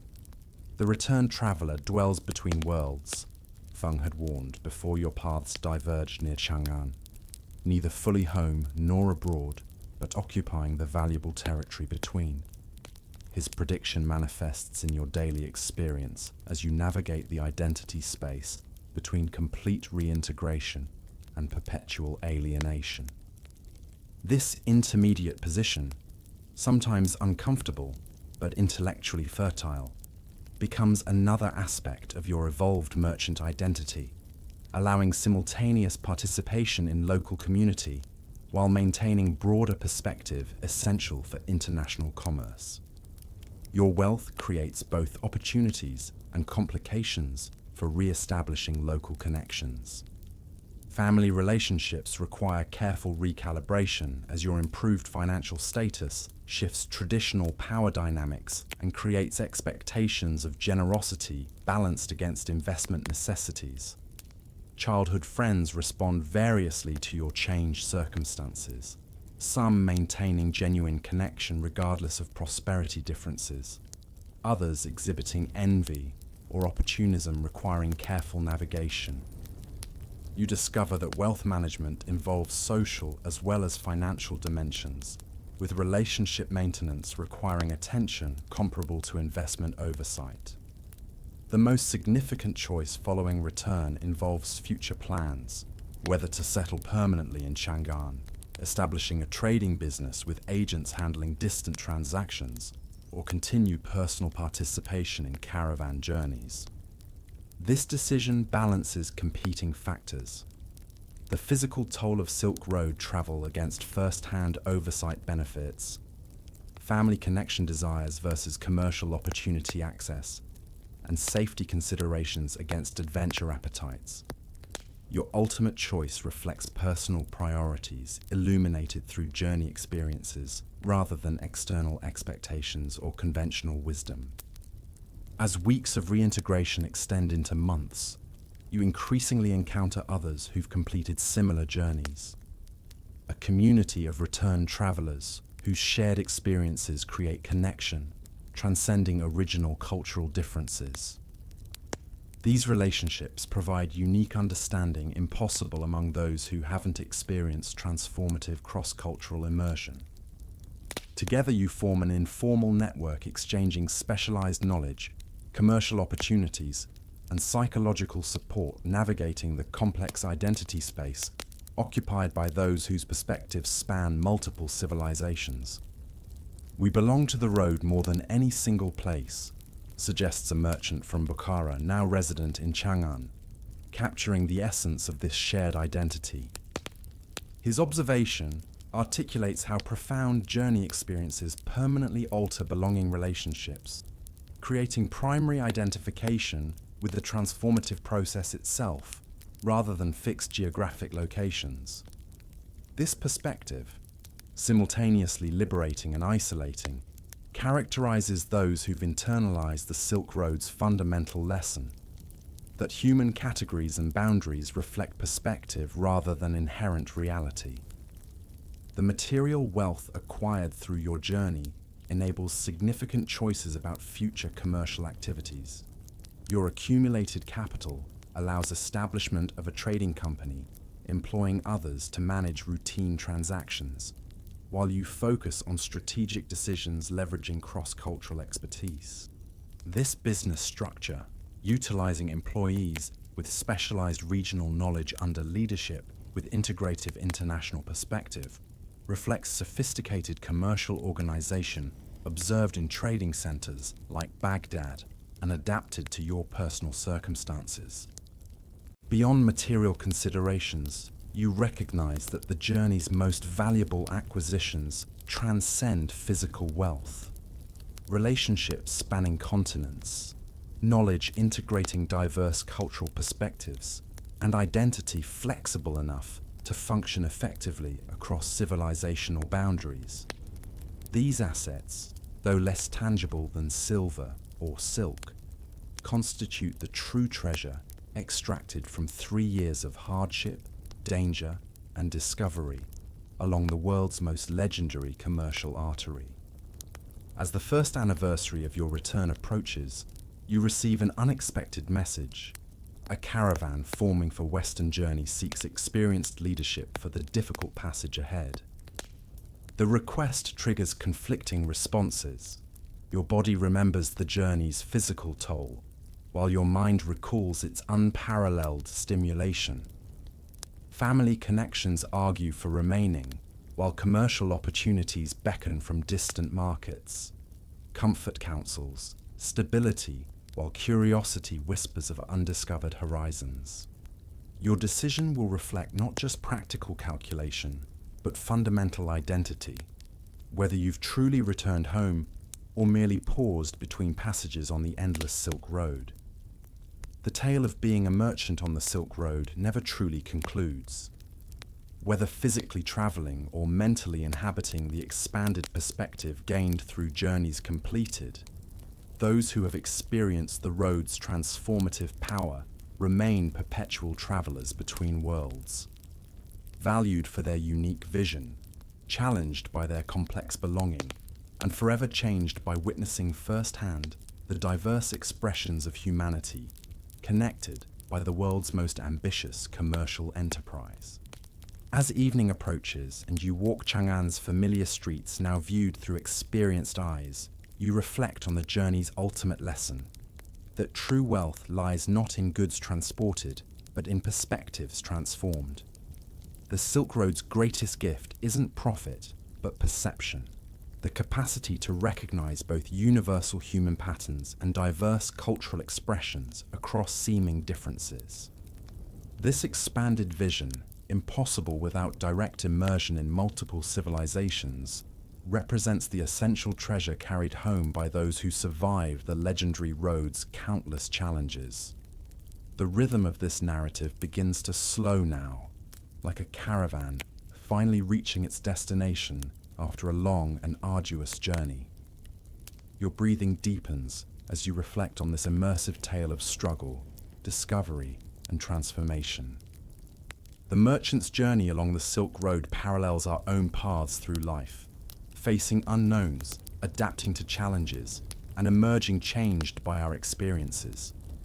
As your mind drifts towards sleep, imagine yourself standing at the edge of Chang'an, looking both backward at the journey completed and forward to possibilities ahead. The Silk Road continues to call, just as dreams beckon on the edge of consciousness. The weight of the day's concerns grows lighter as you release them into the gentle embrace of approaching rest. Your breathing becomes deeper and more regular now. The tension in your body, perhaps in your shoulders, your jaw, or your hands, continues to release with each exhale. The merchant's tale fades like distant caravan bells, leaving only the quiet rhythm of your own breath and the comfortable weight of your body against the bed. Sleep approaches now like a familiar friend, ready to carry you into realms where new journeys await. The challenges of the Silk Road, the deserts crossed, the mountains climbed, the relationships formed and tested, dissolve into the peaceful darkness behind your closed eyelids. Rest now, traveler. Your journey through wakefulness concludes as sleep's gentle caravan arrives to carry you forward. Tomorrow brings new paths to explore, but tonight belongs to dreams and restoration. Let go of the final threads of consciousness as you drift into well-earned slumber.